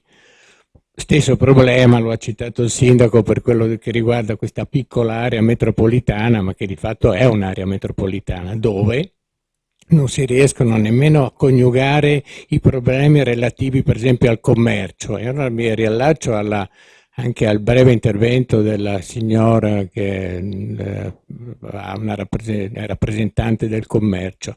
Io credo che questa città debba andare a superare la dimensione della bottega e debba diventare una città di mercanti. Allora, non per evocare momenti storici diversi, io provengo da Firenze, ma insomma tanto per citarne uno tra i tanti. Il mercato e il mercante è colui che investe in qualche cosa che va oltre la dimensione specifica del suo presente. Allora, in questo senso, secondo me, la città deve fare uno sforzo ampio, diventando soprattutto, non solo in termini di globalizzazione, ma soprattutto la learning city. Questo deve diventare. Cioè, adesso ovviamente non mi voglio soffermare su problemi che vanno affrontati con particolare attenzione e profondità, però l'aspetto di trasformazione culturale dove evidentemente la regione, per quello che ne è di competenza, io mi riferisco anche purtroppo a degli strumenti di pianificazione deboli che riguardano sia la città ma riguardano anche la regione nella sua evoluzione del piano regionale, che è un po', vogliamo dire, debole sotto questo punto di vista o non troppo innovativo, e quindi si tratta di mettere effettivamente una sorta di laboratorio permanente di competenze e di soggetti che possono lavorare in continuum su questa cosa. Allora evidentemente, voglio dire, la nostra regione, in primis poi la nostra città, ha quel futuro per potersi effettivamente mangiare l'elefante. Grazie.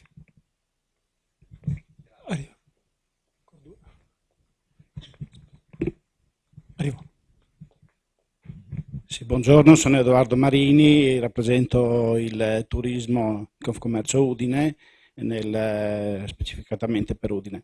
Intanto volevo fare i complimenti alla Camera di Commercio per questa iniziativa che ci dà una visione di speranza, una visione che fino ad oggi forse ci mancava. Volevo proprio chiedere al Presidente D'Apozzo, dopo questo lavoro bellissimo e importante, quali saranno i passaggi successivi? Perché mi pare di aver capito che avrà un seguito da uno dei relatori e quindi questo è fondamentale. Cioè, ci piacerebbe veramente da domani mattina lavorare, come ha detto la mia collega Vattolo, insieme, perché spesso quando ci troviamo nei tavoli di lavoro, commercianti, ristoratori, albergatori pensano di essere entità diverse. Non lo siamo e dobbiamo veramente incominciare a lavorare insieme in questo senso. Grazie.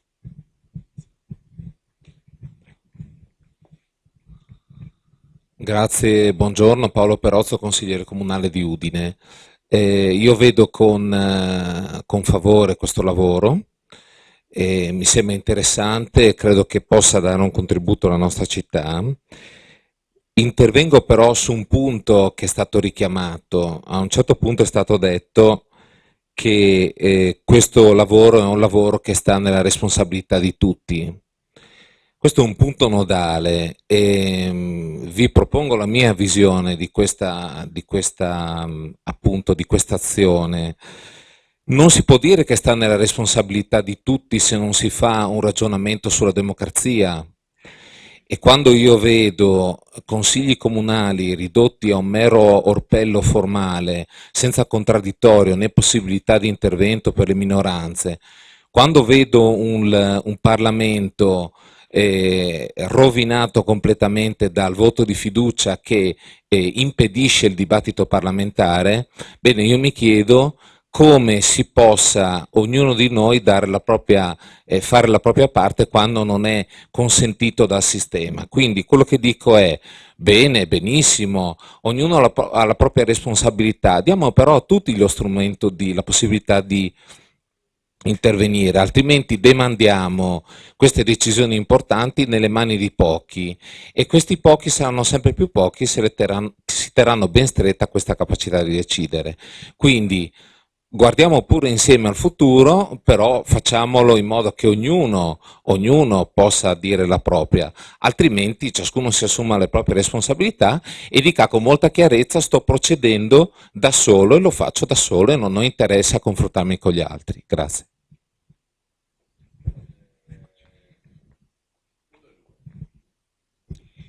Sì, grazie. Emanuele Bertoni, Ufficio Scolastico Provinciale di Udine.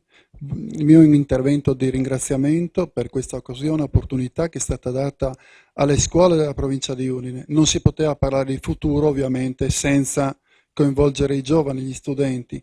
Ringrazio a nome della Consulta Provinciale di Studenti perché è stata data la possibilità e l'opportunità anche ai giovani di poter partecipare attivamente ad un tavolo studente, un tavolo di lavoro.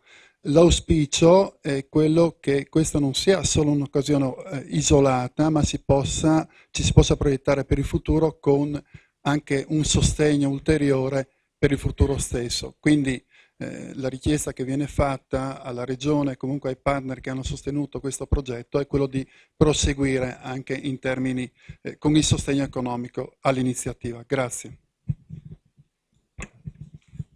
Buongiorno, sono Mariella Moschione, come vicepresidente della ZIU e come presidente del Comitato Imprenditoria Femminile in seno qui alla Camera di Commercio. Grazie per questa iniziativa, per questo studio che la Camera di Commercio ha promosso e portato avanti.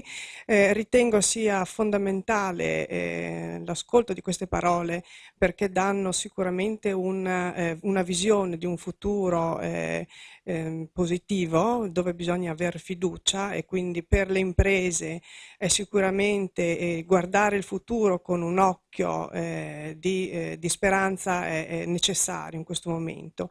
La crisi è vero c'è stata, però devo dire che tutti si stanno dando da fare, questo è veramente un territorio che non demorde e che porta avanti le proprie volontà.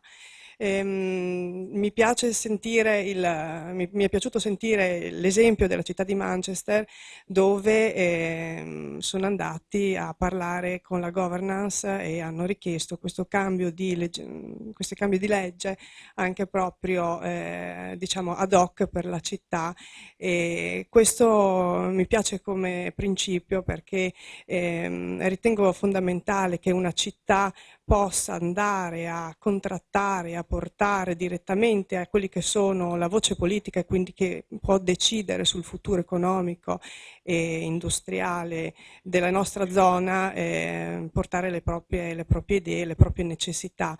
Noi qui abbiamo gli esponenti politici regionali, avere un colloquio, la possibilità di avere un colloquio diretto con loro sullo sviluppo anche di quelle che sono le nostre realtà e quindi l'aiuto che possiamo dare all'economia locale è fondamentale. Grazie.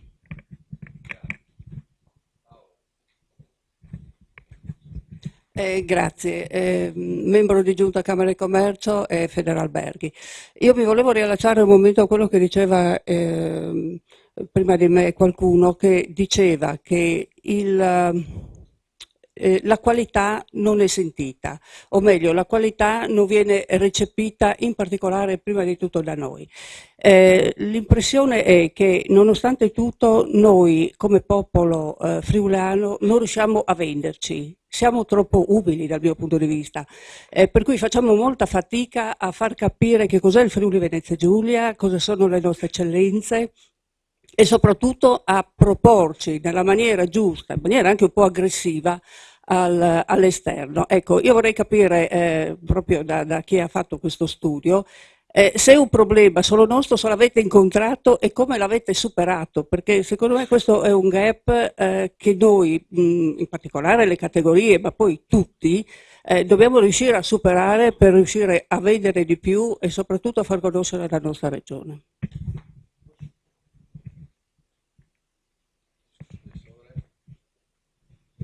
Bene, sì, appunto io sono Giacomini, assessore all'innovazione del Comune, ho avuto il piacere di seguire tutta l'iniziativa e devo dire che la visione della Camera di Commercio è stata una visione di alta qualità, di alte prospettive e appunto tutti gli enti che hanno partecipato, nonché gli stakeholders, hanno fatto un lavoro eccellente. Per quanto riguarda poi il dopo, cioè l'eredità di questa iniziativa, appunto personalmente sto lavorando con Renato Quaglia proprio per fissare un documento, no, che può coordinare alcune azioni, alcuni temi caldi che nascono proprio da questo studio e che possono vedere il Comune di Udine e la Camera di Commercio impegnati in relazione appunto per il territorio. Però io credo che, e questa è la mia proposta, che l'eredità principale di questa iniziativa debba essere una sorta di cabina di regia della città di Udine, che veda protagonisti gli enti principali che hanno appunto animato questa iniziativa, quindi appunto la Camera di Commercio, il Comune di Udine, l'Università,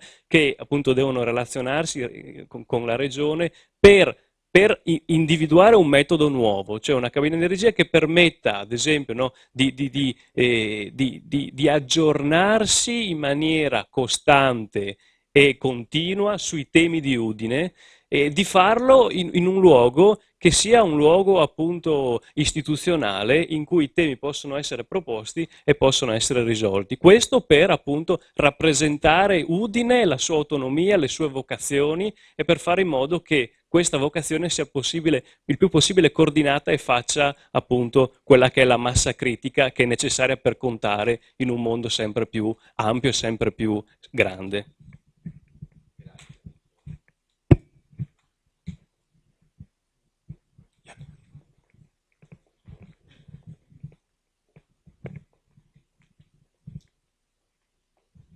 Sì, mi chiamo Yannis Bondi, ero uno dei coordinatori dei tavoli di lavoro proprio. Dalla pubblicazione emerge chiaramente che proprio sia per la visione di una città allargata, sia per vivificare i flussi che possono muovere persone, informazioni, merci sul territorio, è da costruire un miglior tessuto connettivo tra la città e l'internet, appunto, che poi non ha più senso. Sono le strade che fanno il territorio. che lo costruiscono come spazio abitato. Nel 2015 sicuramente noi parliamo sia di strade fisiche quanto di strade digitali. Poter rapidamente connettere le persone e le città può fare nient'altro che emergere nuove identità del territorio, nuovi modi di fare, nuovi modi di rappresentare noi stessi a noi stessi nei luoghi. Una cosa che si portano dietro le strade digitali è quella di una neutralità, di una orizzontalità. Questo stesso progetto emerge, le visioni, le strategie per metodologia che ha adottato hanno fatto emergere dalle persone quello che potrebbe essere la visione sul futuro. Questo vuol dire che bisognerebbe capire bene in che modo, anche con sistemi di piattaforme per l'allargamento della decisionalità o della consultazione, sono nato sulla cittadinanza, modi nuovi per vedere al futuro del territorio. Questa è una garanzia del fatto che tutto può essere fatto meglio, ma i modi sono nuovi. No a gerarchie, no a forme di coordinamento dall'alto da parte delle istituzioni, avere il coraggio, come si stava facendo prima, di osare, pensare e dire ciò che non è mai stato detto. Questi sono i tempi. Ci sono modi nuovi per fare le cose e il territorio, a quanto pare, è pronto per compierle, per farle.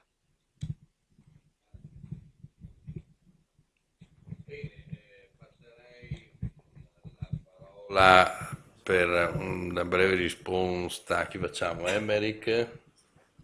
Rispondi tu, e poi chiuderà il vicepresidente Boldonello, non trascurando, caro vicepresidente, uno dei temi che sono stati sollevati sia dal sindaco ma anche da altri partecipanti, che l'identificazione delle complessità territoriali non può prescindere solamente da una valutazione amministrativa, ma il più delle volte, come nel caso della città di Udine, deve tenere presente di quelli che sono i comprensori con caratteristiche economiche similari, comuni o che si integrano, perché altrimenti facciamo dei ragionamenti economici di integrazione di un certo tipo, poi magari quelli politico-amministrativi non hanno una rispondenza analoga, ma era un tema che lo trasferisco sarò perché molto ecco, chiaro in merito. perfetto, ok, allora I think I've used all my Italian words, so I'll speak in English. I think scale matters. I think in regard to making the metropolitan area work, I'd say two things. Firstly, what we're talking about here today would not work in the Mezzogiorno. You have to have strong institutions, and I think you have strong institutions. And if I was critical, I was critical because I think you can do even better. And some places just don't have the basic, I say parts of the UK are the same, don't have the basic mechanisms to make governance work at all. You do, and that's what this is about. Scale matters. And I think coming together, two or three of the questions that you summarized were about getting to scale, where the evidence is that scale matters. What that means is that big places tend to grow faster than smaller places. The world is globalizing, it's urbanizing, and big new cities are growing up all over the world. That's not the game Udine or anywhere else probably in Italy outside of Rome is going to play, your smaller places. For that reason, you have to be specialized and be very, very good at what you do. And that, I think, is the message from the report. And can I address a couple of the other questions? Because where I think I have something to say. How do you make yourself understood? It was your question. How do you make people understand what needs doing here? Well, here's a mental image to hold in mind. When we do a lot of work with global investors, and they're the people you should have in mind when you're trying to explain what we're talking about here. Because the international sovereign wealth funds from the Middle East, from all over the world, they look at cities everywhere. They want to see places that have got vision, places that have got really big projects that they can invest in, that are stable and well run, from which they can make a good profit over the long term, because that's what they want, where when the city says it's going to do something, it does it, and it does it in the time it says, and people don't ask for special payments and all the other things that are so common around the world. Have those investors in your mind as you're taking forward this work, because if you have them in your mind, you will come up with the kinds of projects that they want to invest in that actually are where the future of cities stands or falls in the period ahead. There are trillions of dollars of investment in the world waiting to go into cities. Make yours one at the front of the queue by having good leadership, good projects, and an efficient system. Final point for me is on this point about humility and being too humble. This is a really big point. I think a lot of the people who go around the world saying they're brilliant are not. Cities like mine have spent far too long just getting on with doing our thing and not telling anybody. I think a vital part of your next work must be, as you have a common vision, as you have a common team, as you have projects that you all believe in and are ready to back, as you start to have a new success story and a means of telling that story, by golly, you do need to tell that story, because if you don't go and tell your story in a positive way, well, one thing's for sure, nobody else will.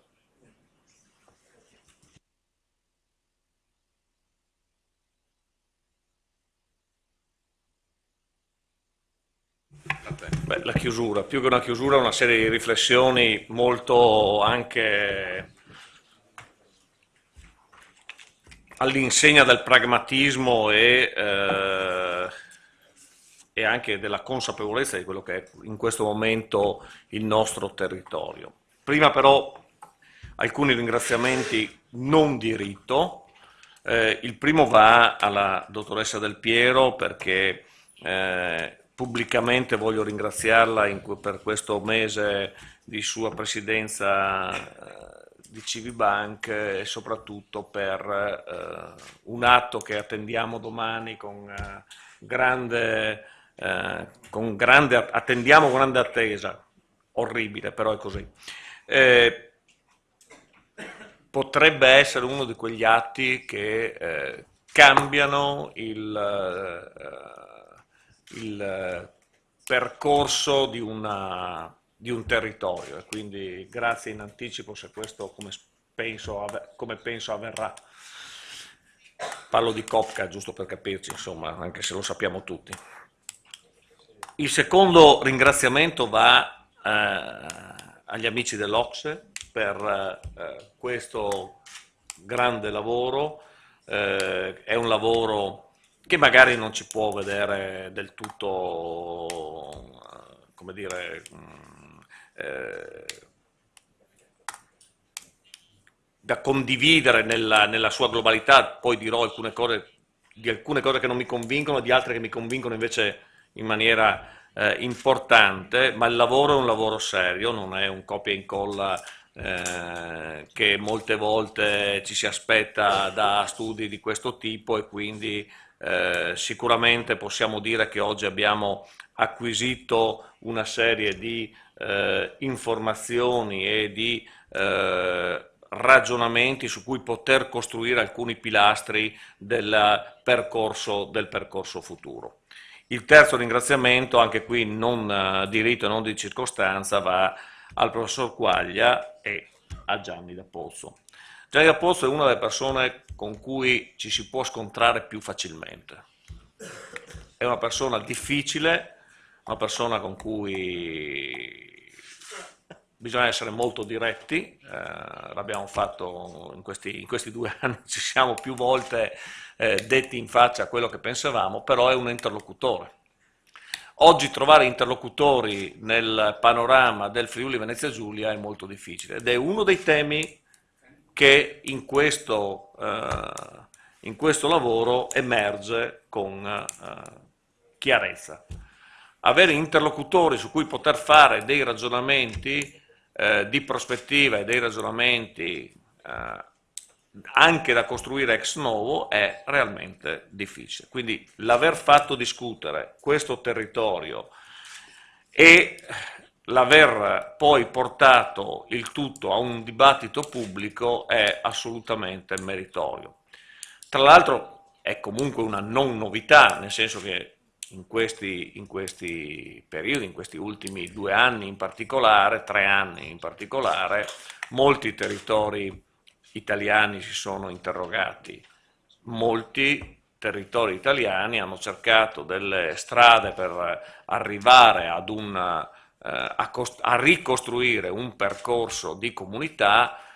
Pochi ci sono riusciti fino ad oggi, anzi direi quasi nessuno, se non alcune piccole macchie, quasi delle piccole isole in un arcipelago che è molto invece ancora disabitato di idee, di azioni e di progettualità. In Friuli Venezia Giulia ci sono 2 territori che stanno in questo momento interrogandosi in maniera molto profonda. Uno è Udine, lo vediamo oggi, l'altro è Pordenone. Ieri abbiamo presentato un importantissimo rapporto, Camera di Commercio di Pordenone ha presentato un altrettanto importante ragionamento sul futuro del territorio pordenonese. La differenza fra come è stato presentato ieri quel rapporto e quello che viene fatto oggi è sostanziale ed è la prima mini critica che porto al ragionamento di oggi. Lì parliamo di territorio complessivo, qui parliamo di Udine 2024. Attenzione, Udine 2024 non esiste senza il suo territorio e Udine 2024 può esistere addirittura, adesso faccio la provocazione vera che è quella che mi chiedeva Gianni prima, se non esiste in un territorio molto più ampio del territorio pordenonese, del territorio udinese così come viene proposto, perché c'è un territorio pordenonese, c'è un territorio goriziano, c'è un territorio triestino, piaccia o non piaccia, su cui confrontarsi, dove i livelli sono completamente diversi, i livelli culturali sono completamente diversi, ma non possiamo pensare che i saperi che ci sono dalle altre parti non possono andare in confronto con i grandi saperi che ci sono a Udine, perché a Udine inevitabilmente sono presenti i grandi saperi, ma anche da altre parti. Trieste sappiamo benissimo cosa rappresenta, Gorizia comunque rappresenta una parte di territorio significativo per alcuni passaggi, in completa depressione ma con possibilità straordinarie, soprattutto sull'agroalimentare e sul turismo, se vorremmo guidare alcuni processi e se questo territorio si candida a guidare quei processi non può non fare dei confronti lì. E il pordenonese sappiamo perfettamente che ha una parte di manifatturiero che non è possibile pensare di non portare all'interno di ragionamenti complessivi. Allora Udine 2024 è secondo me uno di quei passaggi, di quegli snodi fondamentali, perché fra l'altro io, vedete, non amo parlare di futuro, io non sono un tolkieniano per cui immagino, ieri l'ho detto a Bonomi, no? Ho detto, Bonomi, ti vedo molto, grande sociologo, no? Ti vedo molto tolkieniano, quindi la terra di mezzo, la parte, il non ancora, il vediamo. Il futuro è oggi, il futuro è oggi. Cioè oggi noi stiamo non scrivendo, ma stiamo interpretando il futuro, perché qualunque azione odierna è quella che determina i passaggi del dopo. Noi dobbiamo avere la forza di capire che questo libretto non disegna il futuro, ti dice il passo che oggi devi fare perché domani ne fai un altro e dopodomani ne fai un altro ancora. Ed è questa la preziosità di questo lavoro, cioè dire da oggi cosa possiamo fare per. Un passaggio fondamentale è proprio questo. Noi non possiamo pensare a un territorio come quello udinese senza partire da 2 aspetti. Il primo che è quello culturale, che è quello che unisce il Friuli ma lo divide nello stesso tempo. Il grande dibattito che Sergio Ceccotti, finalmente, nuovamente scrittore, nuovamente persona che rimette nella nostra comunità stimoli, idee, eccetera, e che quindi ha riportato in questi ultimi mese e mezzo, il tema dell'autonomia, della specialità, è il tema che, al di là dell'elemento culturale di appartenenza a un popolo friulano, è quello che rappresenterà da qui già da qui, l'unità o meno di un ragionamento complessivo di questa terra. E da lì deriveranno azioni economiche, culturali, ma culturali vuol dire economia, perché se non hai un tessuto di comunità che culturalmente sia ancorato profondamente a quella che è l'innovazione, perché cultura cos'è? Cultura è innovazione, cioè il confronto, la capacità di offrire opportunità, la necessità quasi, come dire, da sopravvivenza. Io non immagino un tessuto produttivo al netto del tessuto culturale. Oggi tu, se vuoi fare industria, se vuoi fare manifatturiero, se vuoi fare turismo, se vuoi fare attività produttiva, non puoi non avere un tessuto culturale all'altezza del poter far arrivare qui nuovi imprenditori, ma anche nuovi manager, nuove persone che si impegnino in un territorio. È la base rispetto a... E quando tu parli di cultura, parli di innovazione.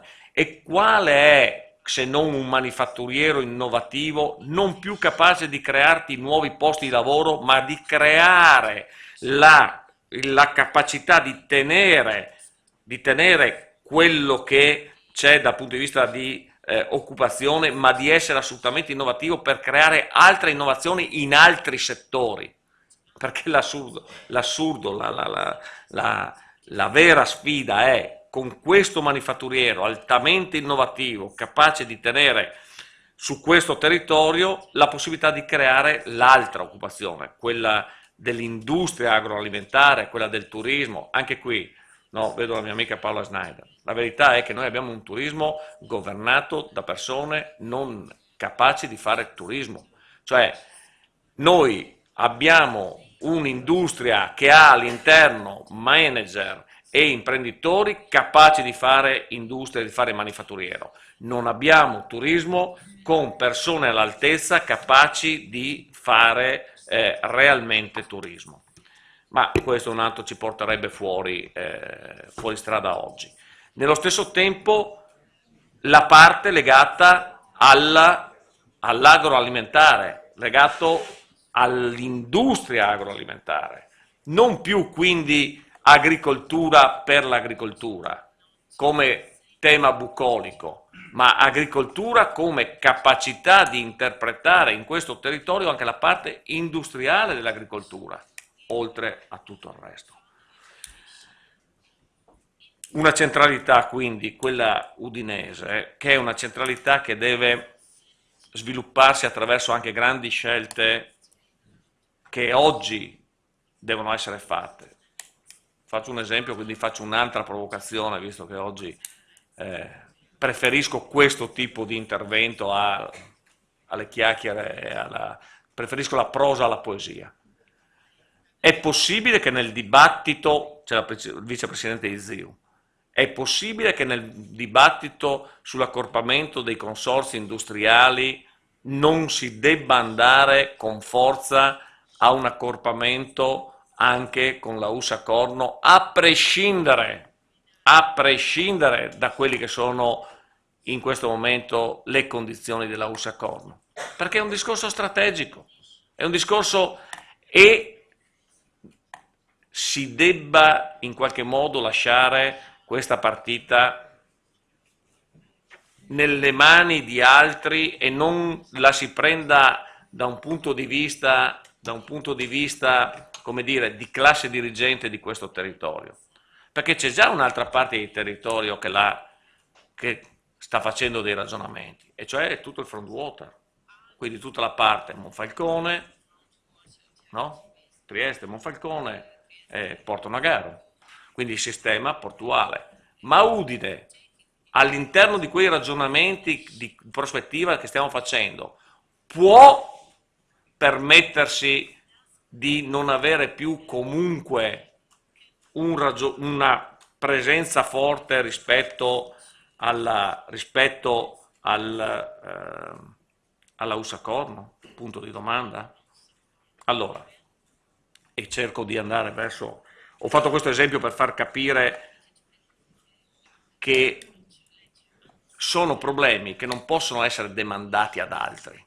Non si può pensare che la regione, a prescindere, vada a risolvere le problematicità di alcuni territori. Alcune problematicità vanno affrontate dai territori stessi e vanno poi alla fine messi in una discussione più ampia e quindi di interlocuzione anche con la regione e con altri. Ultima provocazione, che vale non per Udine ma vale per il territorio del Friuli Venezia Giulia. Io penso che sia arrivato il momento di uccidere il padre, e cioè penso che sia il momento di riconoscere che per noi il terremoto è stato qualcosa di straordinario, che ci ha permesso di fare alcuni ragionamenti, ma è il momento di uscire dalla logica contributiva che il terremoto ha creato non nel post-terremoto, ma nel post-terremoto, nella terza fase del post. Ed è un tema che è ancora fortissimo all'interno del nostro territorio regionale. È arrivato il momento di dirci che se la nostra quotidianità è quella dell'interlocuzione con la regione per il contributo, è un'interlocuzione persa, è finita. È finito, forse perché ci sono poche risorse, forse, ma è finita perché quel tipo di interlocuzione con la regione è l'interlocuzione che continua a non permetterci di fare impresa in altro modo. Alla regione va chiesto altro, oltre che l'accompagnamento, eccetera, su alcuni canali contributivi, no? Non è che adesso sto stressando il concetto perché venga capito, poi tutto il resto ci ritroviamo, no? Però alla regione va chiesto altro, va chiesto di riuscire a fare realmente azioni di sburocratizzazioni, di robe, eccetera, tutte queste partite avremo mille altre, abbiamo già avuto e avremo altre 1000 occasioni per farla, però dobbiamo avere la forza di fare questo. Quindi, e termino realmente, questa è un'opportunità che Gianni D'Appozzo, la Camera di Commercio, il professor Quaglia hanno voluto offrirci. È un'opportunità significativa, è un'opportunità però che va colta nella capacità per Udine di essere realmente territorio capace di guidare processi e non territorio capace di spaccare territori. Guidare processi, non spaccare territori. Questo è il dato e io sono convinto che l'autorevolezza che c'è ovviamente all'interno del mondo udinese, sia nella parte legata al mondo imprenditoriale, sia quella legata al mondo della politica, diciamo la classe dirigente udinese è in grado di fare tranquillamente questi passaggi, però deve trovare la forza di confrontarsi e di confrontarsi continuamente. È il percorso più faticoso in assoluto. Anche stare qui ad ascoltare me dopo un'ora e mezza, dopo 2 ore è faticoso, per quanto... Però non ci sono scorciatoie alla capacità di ascoltare, di confrontarsi, di trovare soluzioni e di metterle in atto. Far saltare uno qualunque di questi 4 passaggi fa sì che il percorso diventi zoppo e soprattutto un percorso che non riesce ad essere definitivamente compiuto e prima o poi il conto lo paghi sempre. Grazie. Bene, ringraziamo l'assessore Boldonello, poi di provocazioni ne potremo continuare a iosa e ognuno ha le sue più che motivate. Voglio ricordare una cosa, ecco, inviterei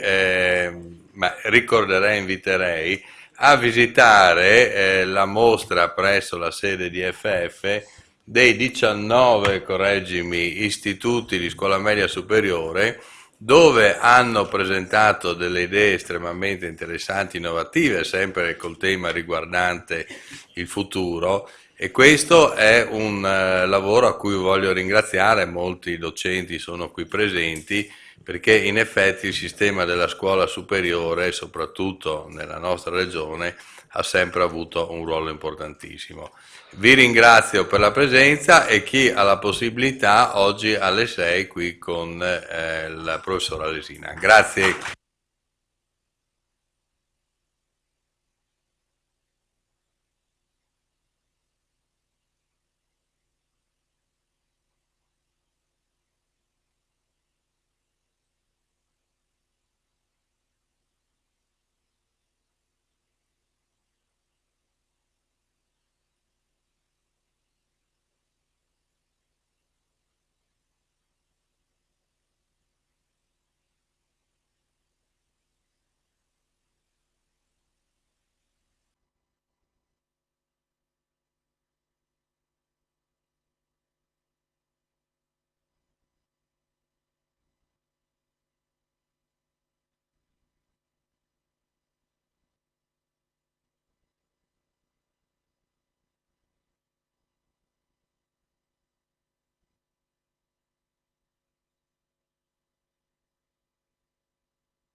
vedo fortunatamente, ma la sento. Ok, a posto, vuol dire che qua ho svuotato tutto, adesso vengo di sopra, grazie. Bene.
Buongiorno a tutti, saluto e ringrazio per essere qui tra noi il professor Alesina e il dottor Arzeni, direttore all'Ocse per le PMI.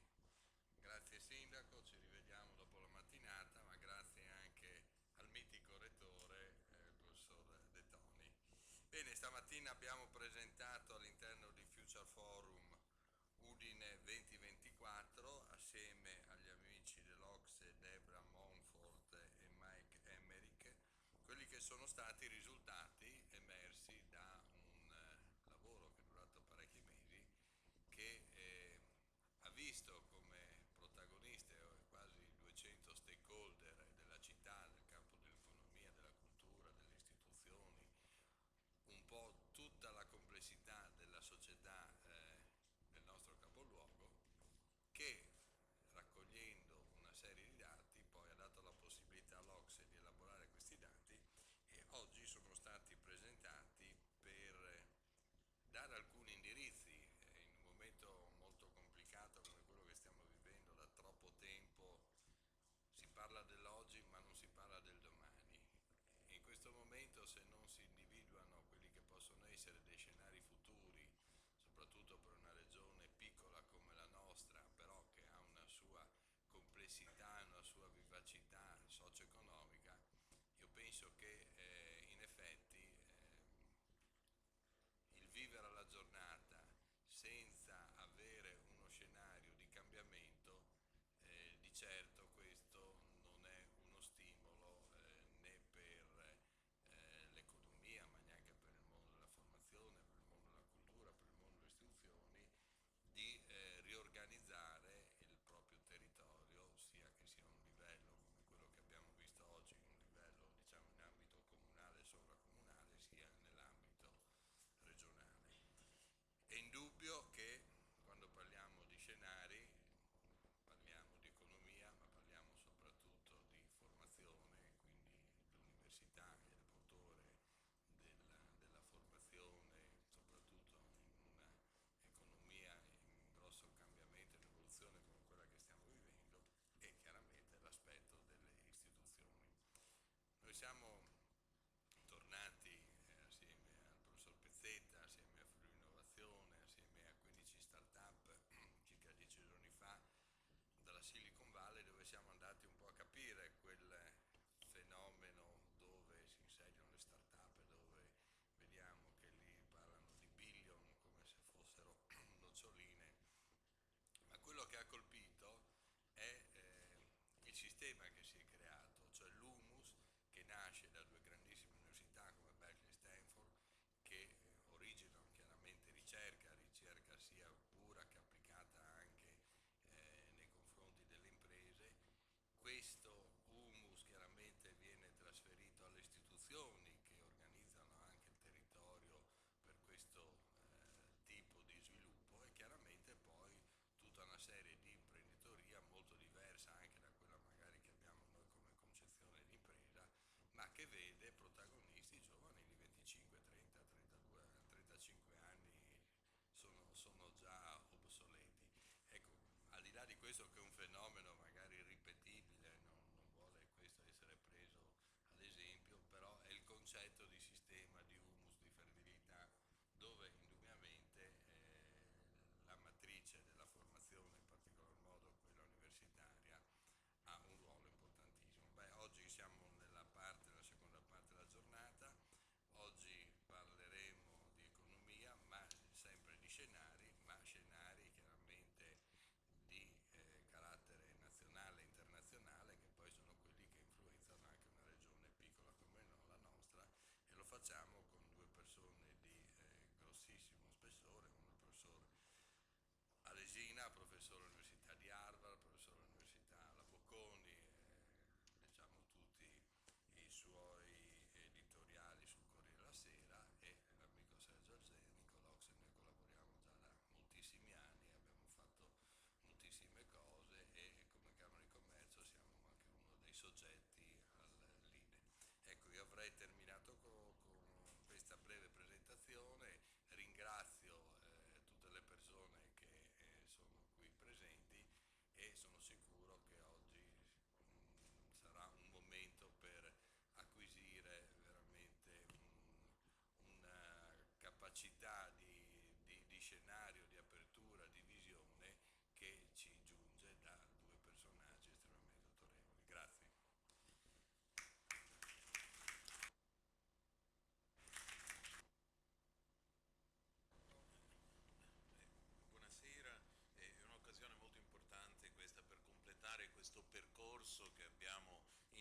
citato, io sono riconoscente al Presidente D'Apozzo della Camera di Commercio che l'ha suggerito immediatamente, appunto il mio assessore Gabriele Giacomini all'innovazione ha voluto raccoglierla e l'amministrazione di Udine è stata partner di un processo che è iniziato parecchi mesi fa con appunto 19 tavoli che hanno raccolto quelli che si chiamano gli stakeholders, che hanno discusso, oltre 200, che hanno discusso un po' su quella che era la loro idea di presente, la loro percezione del presente e la loro idea di futuro. Il tutto è stato poi elaborato e analizzato dagli operatori e gli analisti dell'Ocse ed è stato prodotto un volumetto che spero molti di voi non solo avranno accesso a questo volumetto ma anche lo leggano. Oggi, questa mattina, raccomandavo un po' che diventasse quasi un libro da capezzale, almeno diciamo per l'estate, perché quello che emerge è un'effettiva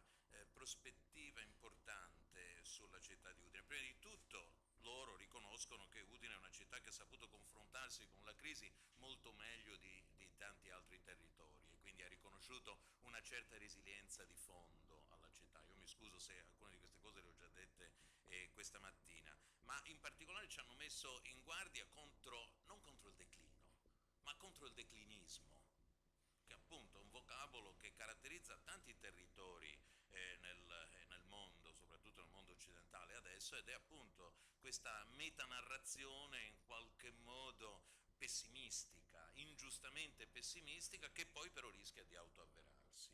E propongono un certo numero di strategie per contrastare a questo e queste strategie che sono state delineate questi scenari, adesso vengono proprio discussi in un certo senso da questi prestigiosi analisti e professori che parleranno questo pomeriggio, dove ci aiuteranno a tratteggiare un pochino quello che potrebbe essere il futuro e quale di questi scenari che vengono disegnati nel volumetto è quello che riusciremo, diciamo, in qualche modo a imboccare. Ed è interessante appunto che le domande che si pone appunto l'Ocse, io ve le trasmetto perché sono domande importanti, è: fino a che punto Udine si trova in declino o sta semplicemente cambiando?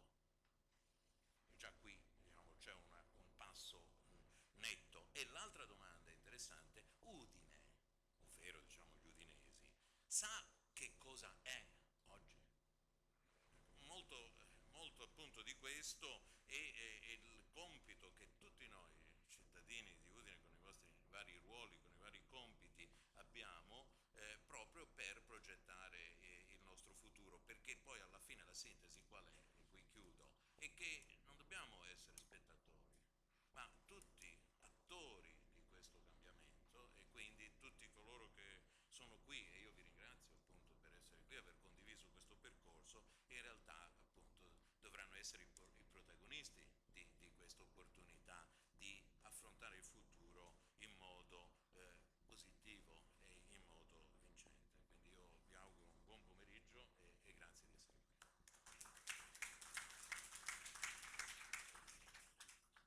Professore. Io ringrazio il magnifico Presidente.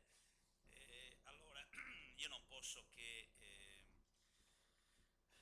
fare un grande applauso a questa iniziativa sul tema dell'agenda del futuro. Io quando fui contattato subito dal Presidente D'Acquaglia dissi che l'idea non solo era interessante ma addirittura poteva essere una grande opportunità per appunto far discutere assieme, e i tavoli in questi rappresentano probabilmente la parte più innovativa di tutto il lavoro, far discutere insieme le persone delle categorie, dell'università e diciamo anche i destinatari. Quindi ho sostenuto con forza la partecipazione dei nostri colleghi dentro i tavoli e mi auguro che abbiano dato un contributo significativo. Volevo dirvi che il tema del futuro è proprio un argomento su cui recentemente ho avuto modo, insieme a un imprenditore tra l'altro di questa regione che è Roberto Siagri, lui titolare della Eurotech che è ad Amaro, siccome diciamo, io ho collaborato proprio con questa società, abbiamo proprio recentemente scritto un libro a più mani che si chiama proprio Anticipare il futuro, perché il tema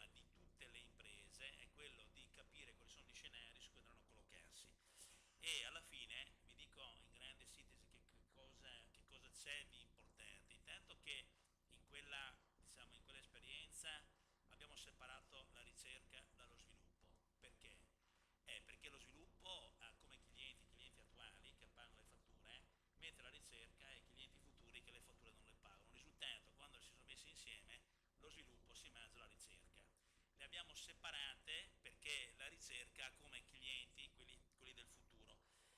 Poi, altra seconda cosa importante, abbiamo scoperto che ogni società, anche questa, che comunque ha circa 5.000 dipendenti, che fattura circa 90-100 milioni di euro, alla fine è sempre piccola per fare ricerca in tutti gli ambiti in elettronica, per cui alla fine, anziché fare ricerca internamente, abbiamo fatto una specie di delocalizzazione, pensate poi, della ricerca, cioè alla fine abbiamo una decina di università con cui collaboriamo, tra cui ovviamente anche Udine la nostra, e per problemi di privacy il progetto viene spacchettato in maniera che diciamo, solo l'azienda vede alla fine il contributo e quindi praticamente la ricerca interna non fa più ricerca ma fa connessione, quindi siamo da un modello che si chiama dalla ricerca allo sviluppo alla connessione sviluppo. E perché per dare anche enfasi al fatto che abbiamo separato ricerca e sviluppo abbiamo detto ricerca e sviluppo, storia di un matrimonio fallito, anticipazione e ricerca, l'annuncio di un matrimonio. Quindi qua vuol dirvi che il tema del futuro è un tema che entra pesantemente dentro le strutture anche organizzative delle imprese. Voglio dirvi che il tema del futuro è sempre collegato, al mio modesto avviso, al tema della conoscenza. Noi siamo destinati a portare le nostre economie a sempre maggiore intensità di conoscenza e proprio per questo l'Università di Udine insieme alla conferenza dei rettori ha promosso un evento che faremo il 3, 4 e 5 luglio qui a Udine che prevede sostanzialmente anche la presenza di oltre una ventina di magnifici rettori da tutte le università d'Italia perché vogliamo tentare di mettere al centro dell'agenda del Paese il tema della conoscenza. Daremo anche un premio alla fine come conferenza dei rettori e come associazioni delle fondazioni bancarie nazionali sul tema della conoscenza. Attiveremo il banco dei saperi che mutuando sostanzialmente l'idea del banco alimentare vuole mettere la conoscenza in maniera gratuita a disposizione di quanti possono farla diventare un valore. Vi ricordo che io dico sempre che la conoscenza è un valore in potenza e il valore è conoscenza in atto, quindi abbiamo comunque bisogno di conoscenza per dargli valore. E comunque faremo anche vogliamo fare il tema della conoscenza gestita anche come festa popolare, quindi faremo degli eventi in piazza, faremo anche delle interviste impossibili a Malignani, a Pasolini, cercando di mettere insieme quindi quello che è il nostro futuro ma anche quello che è la nostra storia. Concludo ricordandovi che noi come università ci siamo dati un motto che si chiama Hic sunt futura. Noi crediamo che la nostra università, la nostra città, la nostra regione sia un luogo dove si possa costruire futuro. Abbiamo fatto anche una canzone rivolta ai giovani che viene cantata in friulano, in italiano e in inglese. Affrettatevi perché il futuro vi aspetta. Grazie e buone cose. Grazie professor Del Toni, bene, ci auguriamo che comunque anche questi suggerimenti dell'Ocse verso l'Università del Comune vengano approcciati. Ecco, lascerei il posto al professor Alesina, al dottor Arzeni e Renato Quaglia che coordinerà i due interventi.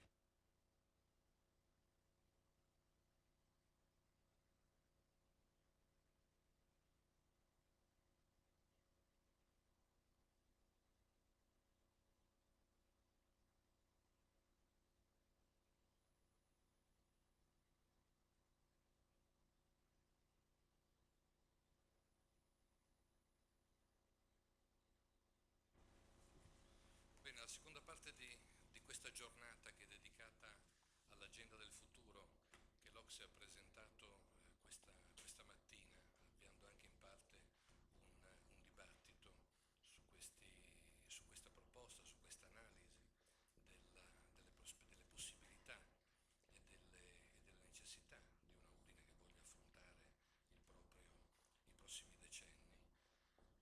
Questa ricerca, dicevo, a un certo punto indica, e lo potrete leggere nella pubblicazione, indica che anche il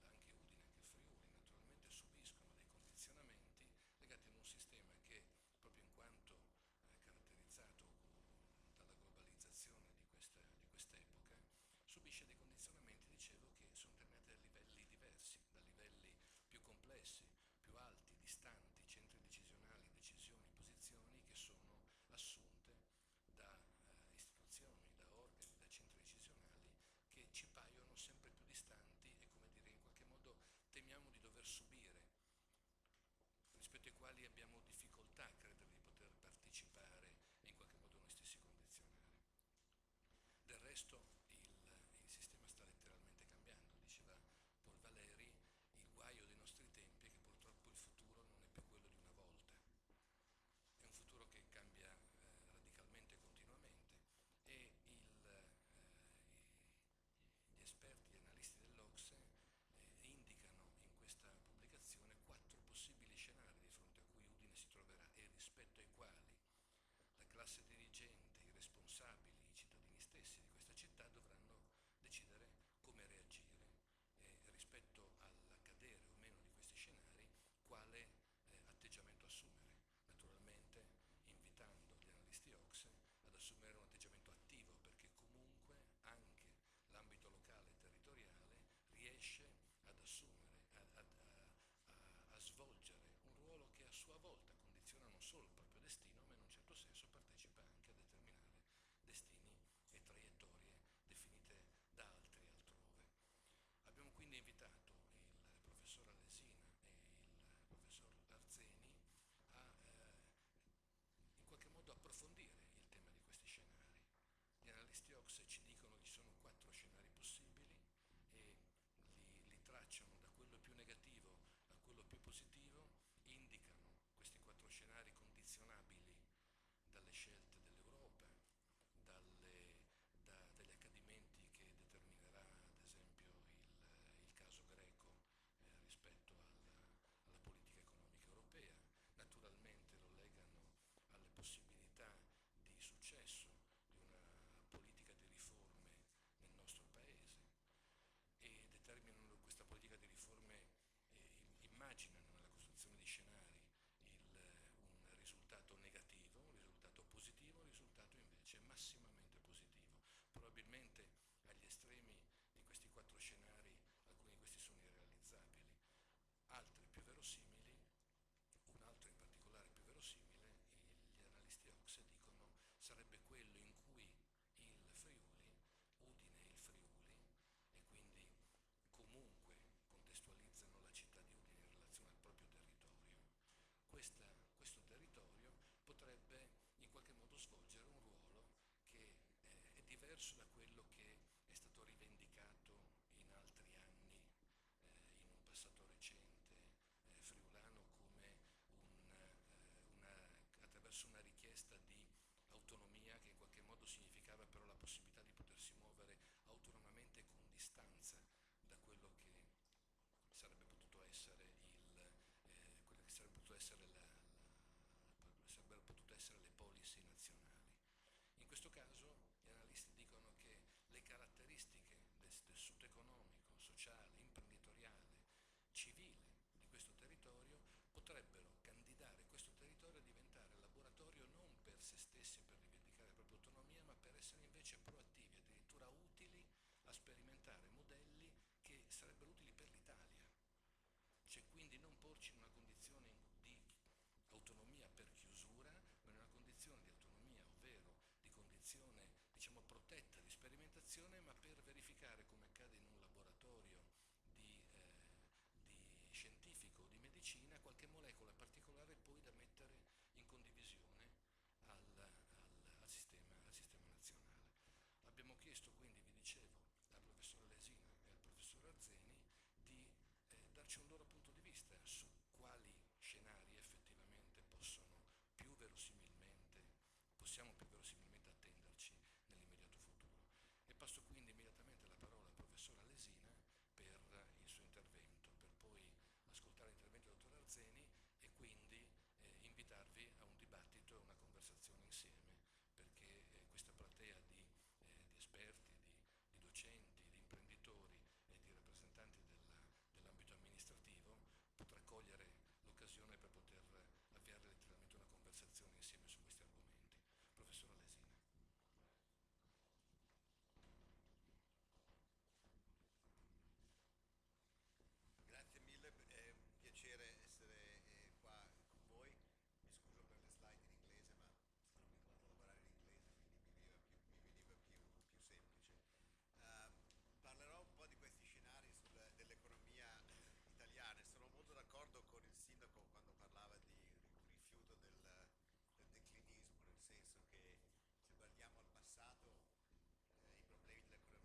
guardando al passato, effettivamente l'andamento dell'economia italiana negli ultimi 10 anni è stato decisamente problematico, quindi guardiamo per esempio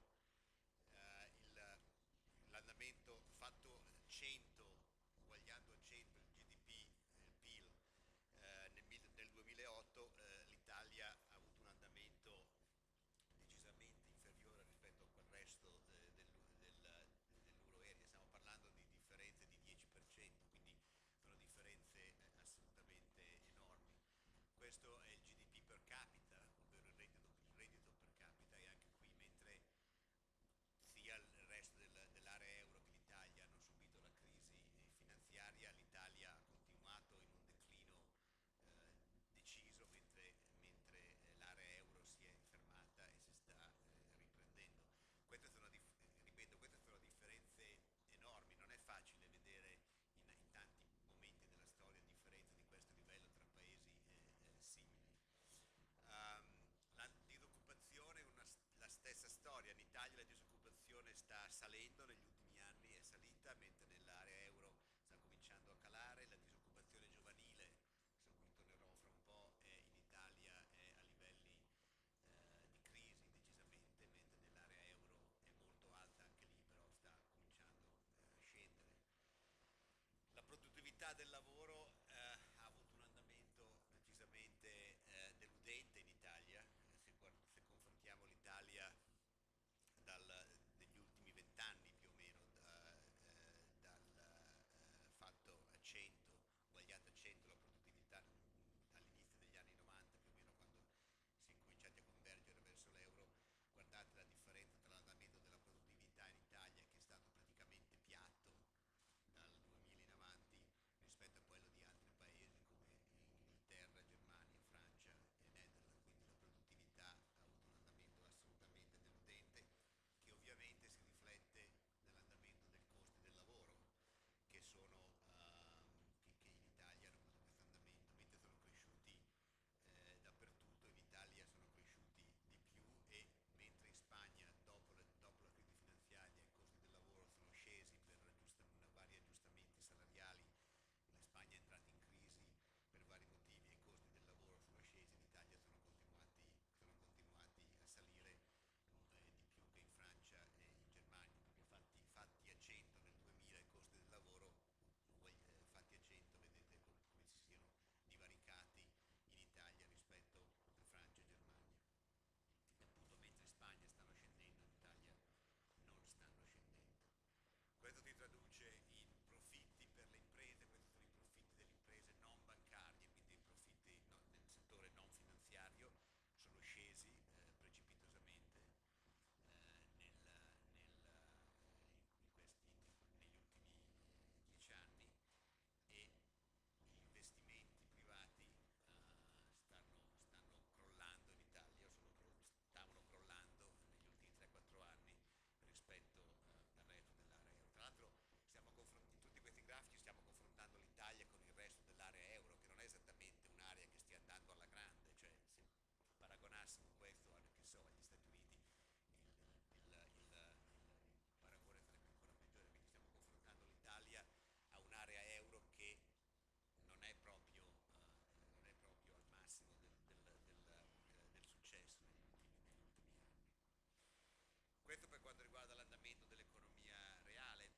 La finanza pubblica, sappiamo quali siano i problemi della finanza pubblica italiana. Abbiamo un rapporto debito-PIL molto alto, che è intorno al 130%, il secondo solo alla Grecia nell'area euro. Il debito non è aumentato molto negli ultimi anni. Se guardate il grafico di destra potete vedere di quanto sia aumentato il debito pubblico in Italia. Il debito pubblico in Italia non è aumentato molto, è aumentato molto, ma meno che in altri paesi, perché fortunatamente non abbiamo avuto crisi bancarie come in Irlanda, crisi del mercato delle case come in Spagna, per non parlare della Grecia, o andamenti ancora peggiori del Portogallo. Però il debito rimane molto molto alto. E cosa significa un debito alto? Significa che quando i tassi di interesse prima o poi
vada chiarita una cosa, che quello che si è visto sia in passato che recentemente, che aumenti di imposte sono molto cospicui in paesi che hanno già tasse elevate, come il caso dell'Europa e dell'Italia in particolare.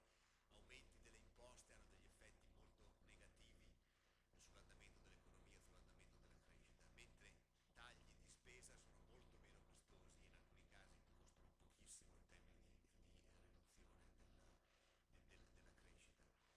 Il governo Monti nel novembre 2011 si trovò in una situazione in cui, come spesso accade in Italia, si era con le spalle al muro e bisognava in qualche modo affrontare una situazione di crisi, e quindi, come spesso succede in questi casi, la cosa più veloce e più semplice da fare era aumentare delle imposte come l'IVA o le imposte sulla casa, eccetera, e invece che un programma di aggiustamento della spesa c'è stato un aumento delle imposte che si è tradotto in un'ulteriore recessione, che è una delle cause per cui l'andamento del reddito pro capite in Italia ha avuto questa struttura invece che del resto dell'euro, dell'area dell'euro. E questa è, diciamo, la storia da parte della domanda. La storia da parte dell'offerta è che in realtà non è che in Italia manchi la domanda aggregata, quello che manca sono tutto il lato dell'offerta e della produzione, ovvero abbiamo una popolazione che sta invecchiando, quindi con una partecipazione alla forza lavoro che scende, una burocrazia eccessiva, tasse molto alte, rigidità del mercato del lavoro, eccetera, eccetera. E tutti questi fattori dal lato dell'offerta hanno generato quell'andamento molto poco positivo della produttività, e quindi questo aumento del costo del lavoro per unità di prodotto che ha reso le imprese poco produttive e ha impedito gli investimenti. Quindi una storia dal lato dell'offerta. Su tutti questi potrei passare mezz'ora a presentare dati sulla burocrazia, le tasse, eccetera. Un dato per tutti: questo è un dato che viene dal Doing Business Indicator. Questo è un indice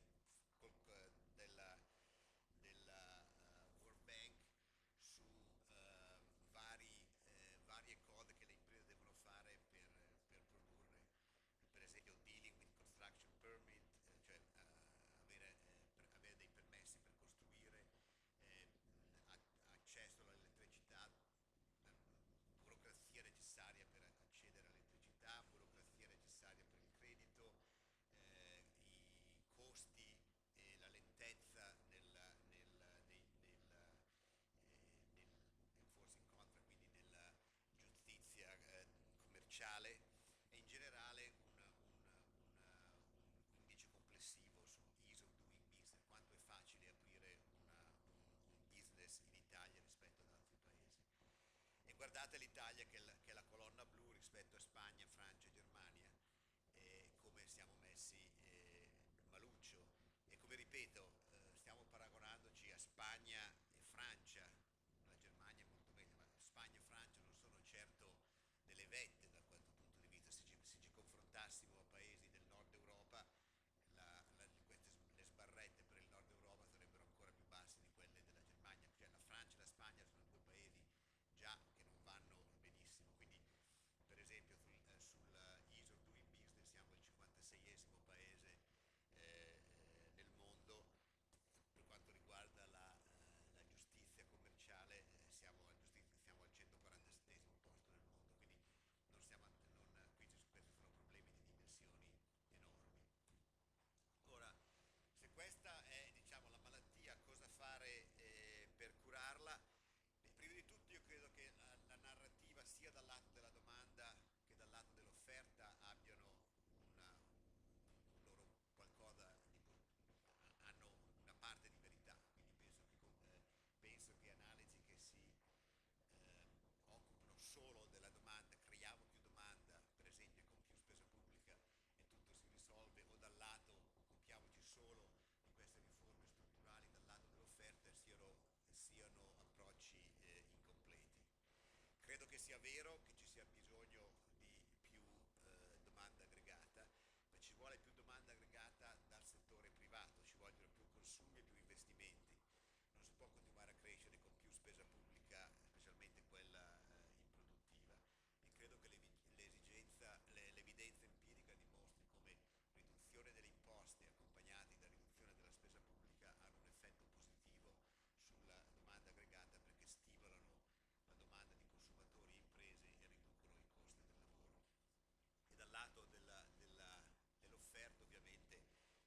serie di riforme, quelle che spesso si definiscono structural reform, ovvero riforme strutturali che sono necessarie, e passerei qualche minuto a discutere di questi due aspetti. Dal lato della domanda, come dicevo, bisogna, e questo vale non solo per l'Italia ma anche per altri paesi europei, bisogna spostare domanda aggregata dal settore pubblico al settore privato. Gli investimenti privati stanno andando male, come abbiamo visto nei grafici precedenti, i consumi privati stanno cominciando a crescere ma non moltissimo. L'unico aspetto di domanda privata che va bene in Italia sono le esportazioni, ma questo non basta, non si può crescere solo le esportazioni, ci vogliono più investimenti e più consumi. Come ho detto e ripeto, l'evidenza empirica dimostra che tagliando spese e tasse si facilita la domanda privata aggregata più di quanto si riduca la domanda pubblica, e quindi ridurre spese e tasse ha un effetto positivo sulla domanda aggregata totale. Naturalmente quando si parla di riduzione della spesa pubblica rimane il punto che cosa tagliare, e qui si entra ovviamente in un campo politicamente minato. Abbiamo visto non so quante spending reviews in Italia che non sono andate da molte parti, e a parte i famosi sprechi, le province, la corruzione, questo è ovvio che va tagliato e va sistemato. Purtroppo riducendo gli sprechi e i costi della burocrazia eccetera, che sicuramente va fatto, non è sufficiente, perché gli effetti, le dimensioni macroeconomiche di questi sprechi non sono sufficienti a ridurre la spesa pubblica di 4-5 punti di PIL, che ci porterebbe per esempio al livello della Germania. Quindi che cosa c'è di grosso nel bilancio pubblico? Ci sono le pensioni. L'Italia ha fatto una serie di riforme con vari problemi, ma comunque abbiamo un sistema pensionistico che non è in cattive condizioni dal punto di vista intertemporale. Cioè, se vogliamo fra 20 o 30 anni probabilmente la Germania avrà dei problemi più grossi dei nostri, perché stanno invecchiando tanto quanto noi e non hanno fatto riforme come abbiamo fatto noi, nel senso che in futuro si comincerà a risparmiare. Però rimane il fatto che oggi come oggi spendiamo più di qualunque altro paese al mondo in pensioni, perché abbiamo un'età della popolazione che aumenta e abbiamo pensioni molto generose che storicamente derivano da un sistema che non era contributivo. Quindi qualcosa va fatto sulle pensioni. L'altro, sulle pensioni ovviamente non quelle medio-basse, ma quelle più alte.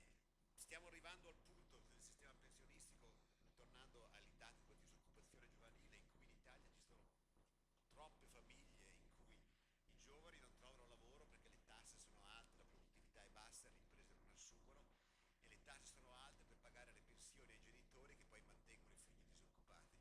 Questo è un circolo vizioso che va sbloccato.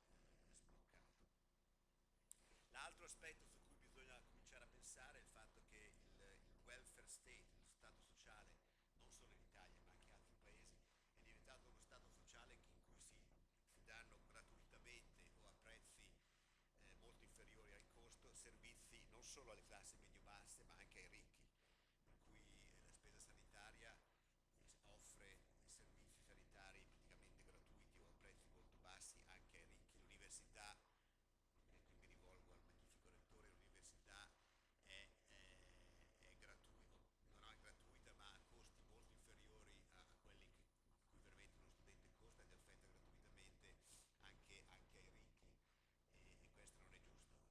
Penso che i ricchi dovrebbero pagare rente adeguate e finanziare con questo borse di studio per i meno ricchi. Quindi dobbiamo ripensare al sistema del nostro welfare state, perché va indirizzato meglio e non che raggiunga veramente chi ne ha bisogno. Spesso in Italia non è così, spesso i meno abbienti sono raggiunti meno bene dallo Stato sociale. C'è poi tutto un aspetto di sussidi alle imprese. Ricordo il mio amico collega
riforma del mercato del lavoro è stata fatta, io credo che sia stata una riforma positiva, molto positiva, altri paesi dovranno credo imparare da noi, vediamo già qualche risultato positivo, credo che se ne vedranno altri. La riforma del sistema giudiziario non è stata fatta, la burocrazia, regulation, più deregolamentazione non molto, la corruzione è un problema che rimane, come ben sappiamo leggendo anche i giornali.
siamo precipitati.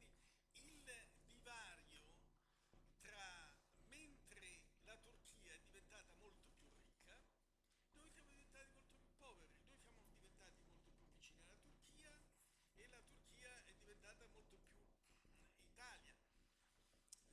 Mi fa pensare a Lee Kuan Yew. Lee Kuan Yew, fondatore, padrone, se vogliamo, di Singapore, l'uomo che in una generazione ha portato il suo paese dal terzo mondo al primo, in una generazione. Noi in una generazione siamo riusciti a portare l'Italia dal primo, se non proprio al terzo, ma forse al secondo. Certamente, però certo la situazione è molto brutta.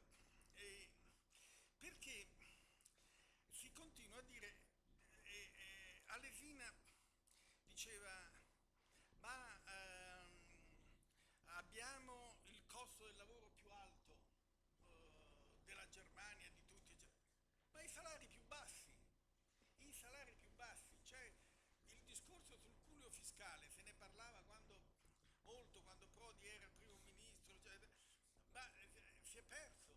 Il fatto che il costo del lavoro è più alto ma i salari sono più bassi, questa è una tragedia tutta italiana. Poi la Polonia in questi anni è cresciuta, la Polonia che era un paese ex comunista in una situazione, ma voi avete qui la Slovenia che non sta in buone acque, però si è modernizzata in maniera straordinaria. Quindi mentre la Slovenia, che noi aiutavamo, la legge 19 del 91, cioè andavamo a aiutare, cioè, loro sono cresciuti, noi non siamo cresciuti. Quindi la differenza tra Lubiana e Udine, che prima era gigantesca, ora si è perlomeno appianata, se non per certi versi sindaco di Cozzetta. Quindi io perché dico che sono più preoccupato di Alesina? Lo dico perché noi la settimana scorsa abbiamo presentato questo rapporto, le prospettive economiche dell'Ocse, che dicono che guardano non solo al passato ma anche all'immediato futuro, anche al 2015, al 2016. Allora, c'è questa finestra di opportunità dovuta al quantitative easing, alla svalutazione del dollaro, valutazione dell'euro rispetto al dollaro, al dimezzamento del prezzo del petrolio, che oggettivamente è una finestra di opportunità. Ma la sta usando l'Italia? La sta usando? Questo è il punto. Io non sono così ottimista. C'è questo compiacersi del fatto che siamo usciti dalla recessione, ci si contenta di questa cosa, però l'Italia per il 2014 è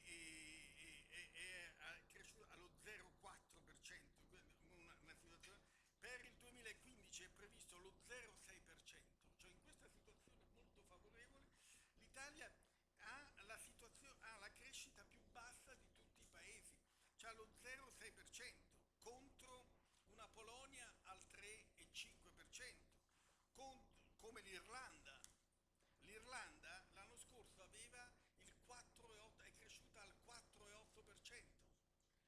L'ultimo trimestre al più 7%, cioè l'Irlanda che era alla canna del gas 4 anni fa, adesso sta crescendo, ha fatto delle riforme strutturali importanti e sta crescendo forte. La Spagna è ripartita, la Spagna quest'anno è al 2,9, noi siamo allo 0,6, 2,9 la Spagna. La Spagna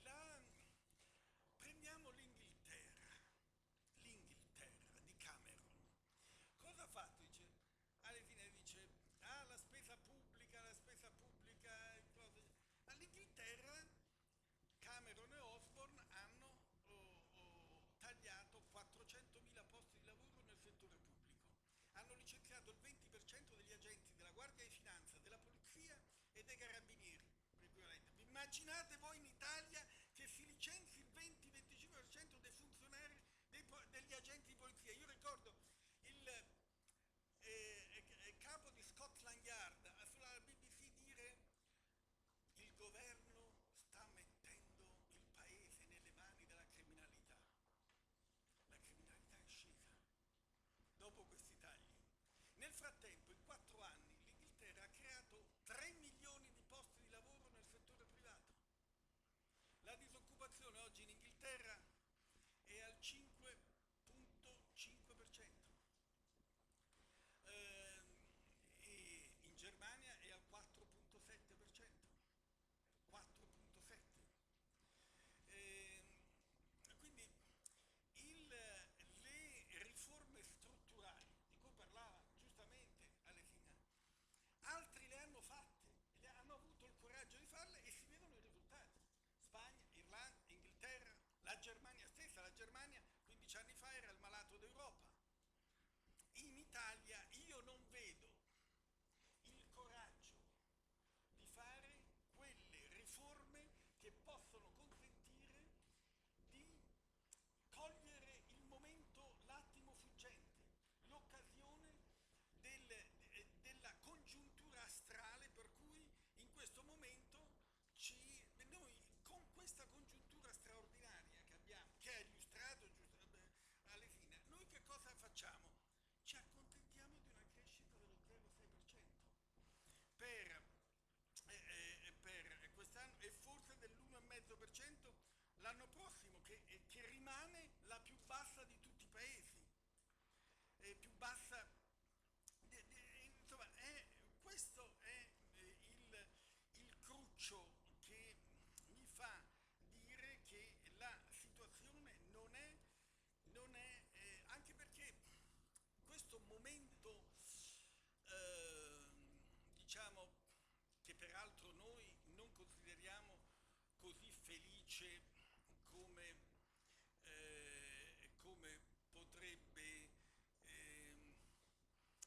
si potrebbe credere dalle parole di Alesina, perché noi consideriamo che per esempio il numero, diciamo, dei giovani che sono né in formazione né in occupazione né in istruzione, i cosiddetti NEET, nell'area OCSE oggi è di 5 milioni di più di quanto non fosse nel 2008, prima della crisi. Quindi la situazione dei giovani complessivamente nell'area OCSE rimane una situazione grave. La situazione della disoccupazione rimane grave.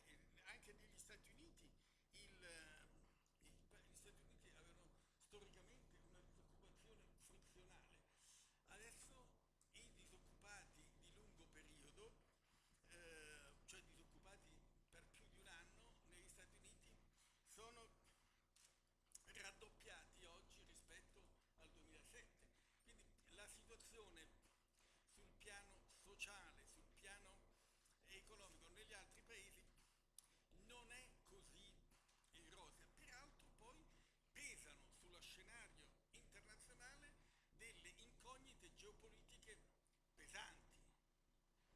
Tutto quello che sta succedendo nel Medio Oriente non è avulso da rischi, può avere delle ripercussioni sulla situazione, quello che sta succedendo in Ucraina, nell'est.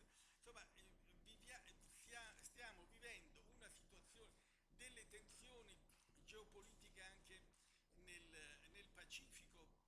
Stiamo vivendo una situazione dove le cose possono precipitare inaspettatamente, e però se vogliamo guardare, come dice Civita Quaglia, a guardare, cercare di anticipare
la capacità di dare la green card ai talenti della terra che le università o le imprese considerano indispensabili per il loro sviluppo. Allora, una politica dell'immigrazione, quella italiana, e quella europea, che non è selettiva. Uno spacciatore di droga e un premio Nobel, ai fini dell'immigrazione, sono la stessa cosa. In America non è così. E questa non è una differenza di poco conto. Quindi il problema dell'Italia è la produttività. E lì, anche se dalle tabelle di Alesina la produttività inglese sembra andare molto bene, dalle nostre analisi anche uno dei problemi dell'Inghilterra è proprio quello della produttività. Ma la produttività italiana è in una situazione molto grave. Il nostro studio sulle competenze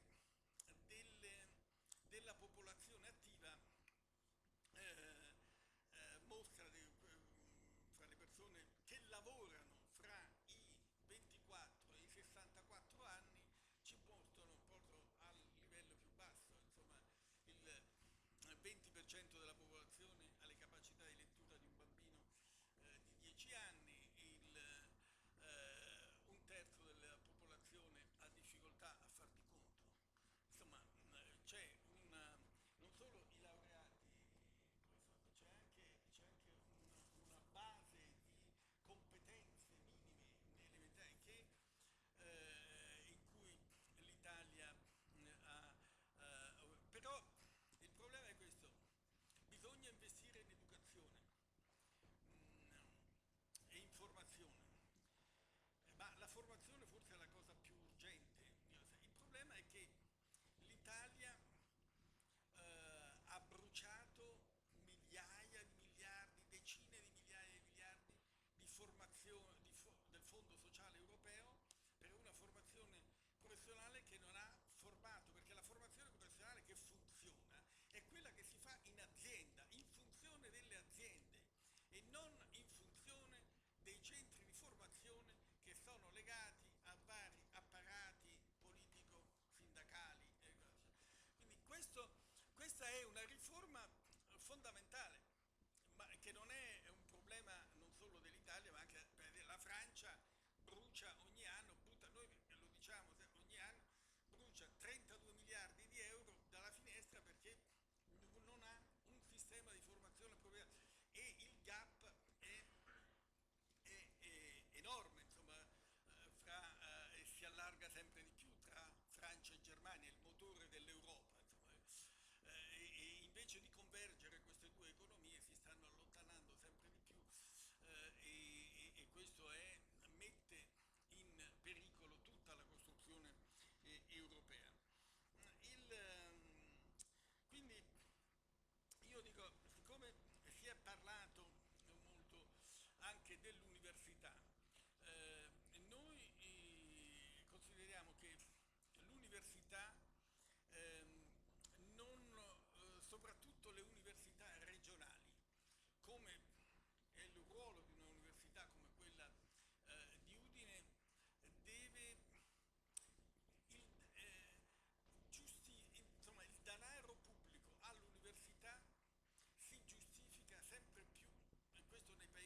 favorevole, ma soltanto se riusciamo a coglierla e avere il coraggio di fare delle riforme profonde in Italia, in regione e in Europa. Grazie.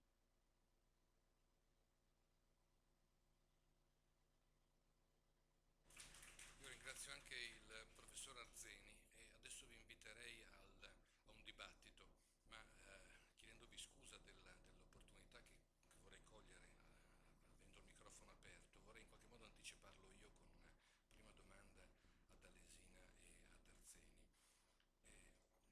che ci hanno comunque tracciato un quadro davvero fosco, ed è un quadro in cui tutto viene rimandato a dimensioni e a responsabilità che sono molto oltre, molto distanti dalle nostre possibilità.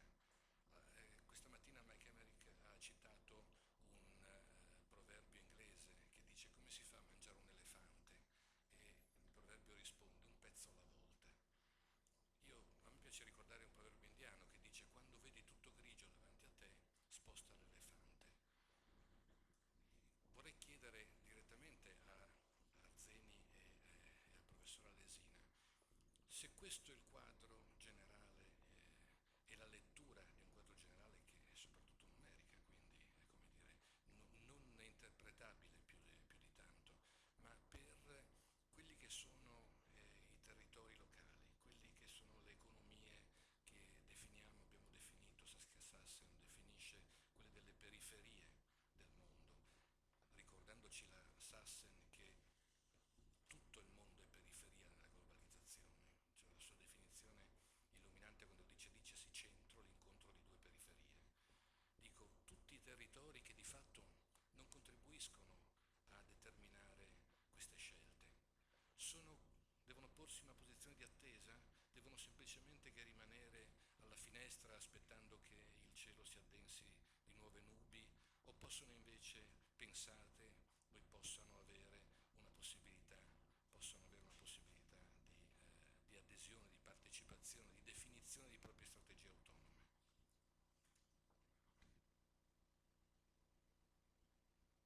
Possiamo raccogliere anche altre domande.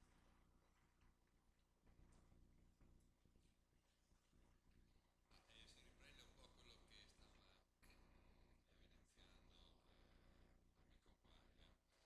e chiaramente gli scenari tratteggiati sia dal professor Alesina che da Sergio Arzeni sono scenari macro, però il più delle volte, che sia la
facile per il comune di Udine, ma dico appunto per la polizia o licenziare, non parlo della Guardia di Finanza, no, licenziare tutti i finanzieri, no, questo che lui non parlo dei vigili, e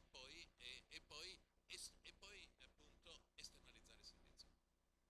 Allora è chiaro che questo permette di scambiare i fattori, no? E sembra appunto che uno abbia chiaramente esternalizzando il servizio uno ci ha guadagnato, ci ha risparmiato, però forse è sceso un po' la qualità della vita. E allora c'è questo elemento della qualità della vita che io penso sia molto caratteristico del nostro territorio ed è un valore che dobbiamo difendere.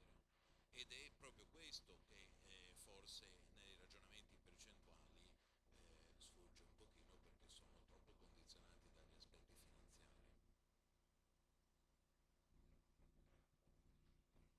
Ho apprezzato moltissimo la relazione del professor Alesina, però devo fare una domanda, professore.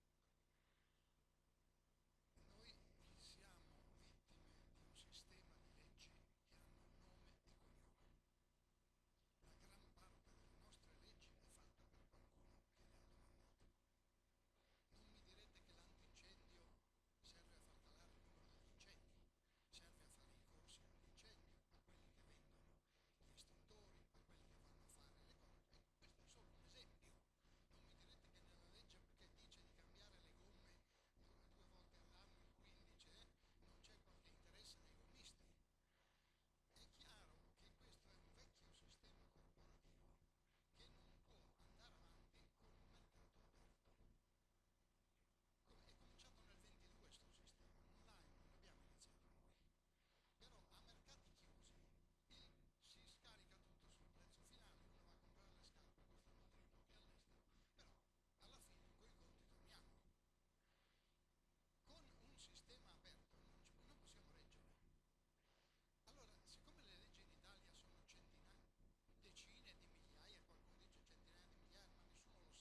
sia vero che il Fondo Monetario, se andiamo a vedere poi i rapporti, quello che è scritto non è poi così vero che le medie offerente di opinione del Fondo Monetario siano così grosse. Il punto è che ci sono stati degli episodi di austerità basati su tagli di spesa che non hanno avuto nessun costo dal punto di vista di perdita di output, e questo è un fatto. L'altro fatto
questione diceva Quaglia, dice, può una periferia, uno che si trova cosa, vincere nella sfida della globalizzazione? E io dico sì, anche nel posto più scarrupato della terra. Per esempio, Raycap. Raycap è un'azienda greca, ubicata in una cittadina che si chiama Drama che è alla frontiera con la Bulgaria, un posto sperduto. Ebbene, questa azienda che produce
stiamo intravedendo, per esempio, delle rivoluzioni che stanno arrivando con quella che si chiama sharing economy, l'economia della condivisione, insomma, da Uber a Airbnb, tutto un mondo, Booking.com, cioè, c'è tutto l'economia digitale sta creando un insieme di cambiamenti che rischiano di molto probabilmente cambieranno anche tutto il modo di fare impresa, e quindi su questo bisogna essere pronti a reagire. Il problema è che il mondo dell'economia, non solo quello dell'innovazione, si muove molto più rapidamente delle istituzioni, della capacità di reazione da parte delle istituzioni a tutti i livelli. E è lì che bisogna accelerare, perché è proprio il gap tra lentezza di reazione delle istituzioni e velocità dell'economia che crea il fatto, perché la situazione per cui alcuni paesi vanno avanti e altri paesi vanno indietro o stanno fermi. E poi c'è questo sul il new manufacturing, il futuro sarà manifatturiero. Io penso che io rimango convinto che un'economia di servizi è in larga parte in molti paesi funzionale alla manifattura, a un disegno industriale. Il problema è che per avere nuovo manufacturing c'è bisogno anche di nuova imprenditorialità. Se guardo il Friuli, i campioni industriali del Friuli sono di una generazione adulta, non vedo nuovi campioni emergere, e un ecosistema favorevole all'imprenditorialità dovrebbe favorire l'emergenza di nuovi attori imprenditoriali che portano poi le innovazioni, che portano il cambiamento, ma spesso ci sono quelli che si chiamano gli incumbents, cioè quelli che già dominano la scena economica, che in molti paesi e anche in molte regioni dominano il sistema. Ma vi rendete conto? Per esempio, l'Italia è un paese di piccole imprese. Il 90% delle aziende ha meno di 10 dipendenti. Ebbene, tutta la politica economica, sociale, industriale è funzionale la piccola fetta di imprese grandi che poi oramai neanche si contano sulle punte di una mano, insomma, che non ci sono proprio più. Insomma, però c'è un mondo che non c'è più dal punto di vista produttivo e industriale, che però continua a mantenere, a determinare le sorti, le scelte, gli incentivi di cui parlava Alesina, e che in questo modo frena l'emergere del nuovo. Ed è questo che bisogna cercare di evitare se si vuole avere un futuro che sia dinamico, imprenditoriale e noi diciamo una crescita inclusiva che permetta di essere inclusivo, significa anche ricca di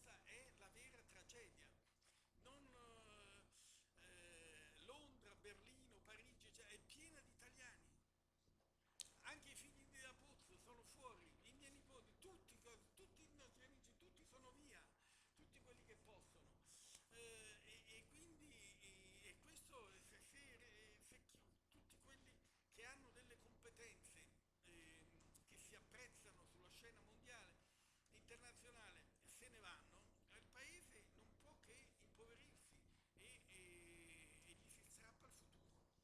Questo. Grazie, io ringrazio molto il professor Alesina e il professor Arzeni. Se non ci sono delle